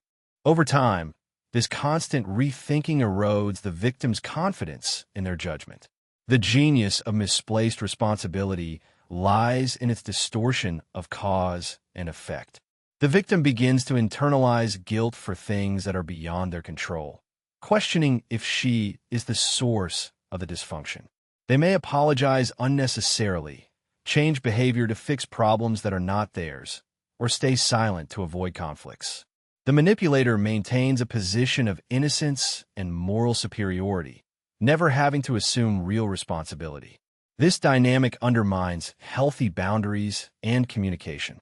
The victim becomes hypervigilant, walking on eggshells to avoid triggering guilt. They may suppress their needs and emotions to keep peace. Meanwhile, the manipulator's control grows, rooted not in strength, but in the victim's willingness to carry a burden that does not belong to them. The misframing of responsibility is more than a deception. It is a systematic rewriting of reality that keeps the victim trapped in guilt and submission. Projection, intensity, amplification. Projection, intensity, and amplification is a manipulative psychological tactic in which a person projects their own unacceptable feelings, defects, or intentions onto another, but does so with such force and exaggeration that it overwhelms the victim. Instead of simply shifting the blame, the manipulator amplifies the projection to an extreme degree, causing the victim to question their own behavior and reality, while diverting attention from their own flaws. This technique often begins subtly, with the manipulator accusing the victim of thoughts, emotions, or actions of which they are guilty. But instead of a simple accusation, the manipulator magnifies it, painting the victim as selfish, dishonest, or malicious in ways that seem unbelievable. The victim, surprised and defensive, struggles to respond to the intense and relentless criticism. Over time, the bombardment undermines their confidence, making them doubt their self-awareness and sanity. The brilliance of the amplification of the intensity of the projection lies in its emotional force. The overwhelming nature of the accusations leaves little room for the victim to express their truth or defend themselves without seeming defensive or guilty. The stronger and more intense the projection, the more it silences opposition. The manipulator controls the narrative by drowning out reality with noise. Over time, victims internalize exaggerated projections and question their own character and behavior. They become hypervigilant, overly cautious, and anxious to avoid triggering further attacks. Meanwhile, the manipulator maintains control not by admitting guilt, but by amplifying it, turning their own flaws into weapons and making the victim carry the weight of guilt and confusion. Withdrawal of intimacy bait. The withdrawal of intimacy bait is a psychological manipulation tactic in which closeness and affection are deliberately offered as bait, then suddenly withdrawn, leaving the victim anxious to regain the connection and desperate to recover it. The manipulator uses moments of warmth, vulnerability, or shared secrets to emotionally hook his target, then denies them that intimacy to create confusion, insecurity, and dependence. It is not about creating a genuine bond, but about controlling through emotional hunger. This tactic often begins with intense closeness. The manipulator shares private thoughts, compliments, or affectionate gestures that feel rare and special. The victim feels seen, valued, and connected in a way they may not have experienced before. But just as trust is built, the manipulator withdraws, ignores calls, withholds affection, or becomes distant without explanation, and the sudden absence creates a void that feels like rejection, causing anxiety and a desperate need to recover what was lost. The genius of the withdrawal of intimacy bait lies in its cyclical nature. Each return of closeness feels like a reward, each withdrawal like a punishment. The victim is trapped in a loop, striving harder to earn affection, questioning their worth when it is denied, and interpreting silence as personal failure. The manipulator does not need to threaten or coerce. They simply turn the emotional connection into a fluctuating currency that keeps the victim emotionally unbalanced. Over time, this cycle erodes the victim's self-esteem and autonomy. They begin to equate love with uncertainty and closeness with conditionality. The manipulator's power grows not from what they say, but from what they decide to give or deny in the most intimate moments. In this dynamic, vulnerability becomes a trap, and the promise of connection, a carefully wielded weapon. Deceptive control of reciprocity. Deceptive control of reciprocity is a psychological manipulation technique in which the manipulator exploits the natural human tendency to return kindness or favors, but turns it into a trap that creates an unequal emotional debt. The manipulator gives selectively, creating a sense of obligation in the victim, but their generosity always comes with hidden conditions. The victim feels compelled to reciprocate, not out of genuine desire, but out of pressure to return what has been given, even when it is used against them later. This tactic often begins with grand gestures or unexpected favors that seem genuinely generous. The victim accepts, grateful, and trusting. But in time, these acts become tools of control. The manipulator reminds the victim, sometimes subtly, sometimes openly, of what he has done, taking advantage of that past generosity to demand obedience, silence, or sacrifice. The victim's attempts to reciprocate feel insufficient, creating an imbalance that favors the manipulator. The genius of deceptive reciprocity lies in how it abuses social norms. Human beings are programmed to avoid indebtedness and maintain balanced relationships. The manipulator uses this as a weapon, making the victim feel guilty for saying no or setting limits. The victim is trapped in a cycle of giving and owing, unable to break free without feeling disloyal. Over time, this pattern erodes trust and autonomy. The victim's sense of free will lessens as he prioritizes payment over his own needs. The manipulator maintains dominance not through force, but through a twisted economy of favors, where kindness is currency and the price is control. Silence based on shame. Induction. The silence based on shame. Induction is a psychological tactic where a manipulator uses feelings of shame to silence someone, pressuring them to hide their thoughts, feelings, or objections to avoid judgment, rejection, or humiliation. Instead of openly prohibiting expression, the manipulator creates an environment where the victim chooses silence for fear of being ashamed, turning silence into a self-imposed prison fueled by guilt. This method usually starts subtly. A critical look, a derogatory comment, or sarcastic observation suggests that speaking is wrong or shameful. The victim may hear phrases like, "Why do you say that?" or "Don't give it importance for no apparent reason." These statements sow doubt and shyness, teaching the victim that their voice is not only undesirable, but shameful. The power of silence based on shame lies in its internalization. The victim begins to control himself, censoring thoughts before even expressing them, avoids difficult conversations, represses true feelings, and minimizes needs to remain acceptable. Silence is not forced. It is carefully cultivated as the safest option. Over time, this conditioning damages communication and trust. The victim feels isolated, disconnected, and unable to set limits. The manipulator maintains control by ensuring emotional expression becomes risky and silence the easiest path. In this way, the induction to silence based on shame transforms guilt into a leash, keeping the victim silent and the manipulator firmly in command without raising his voice. Withdrawal of love. Addiction. Addiction to the withdrawal of love is a manipulative dynamic where the manipulator intermittently withdraws affection, attention, or approval to create an emotional dependence on the victim. Instead of constant warmth, love is used as a scarce resource. It is given sparingly and unpredictably, causing cravings, anxiety, and desperate attempts to regain the lost connection. The victim becomes addicted not to love itself, but to the manipulator's approval and the relief felt when affection is restored. This cycle often begins with the manipulator showing deep care and validation, which feels safe. But then, suddenly, affection is withdrawn, messages are ignored, and cold silence and distant behavior are shown. The victim experiences withdrawal symptoms, confusion, self-doubt, and fear of abandonment.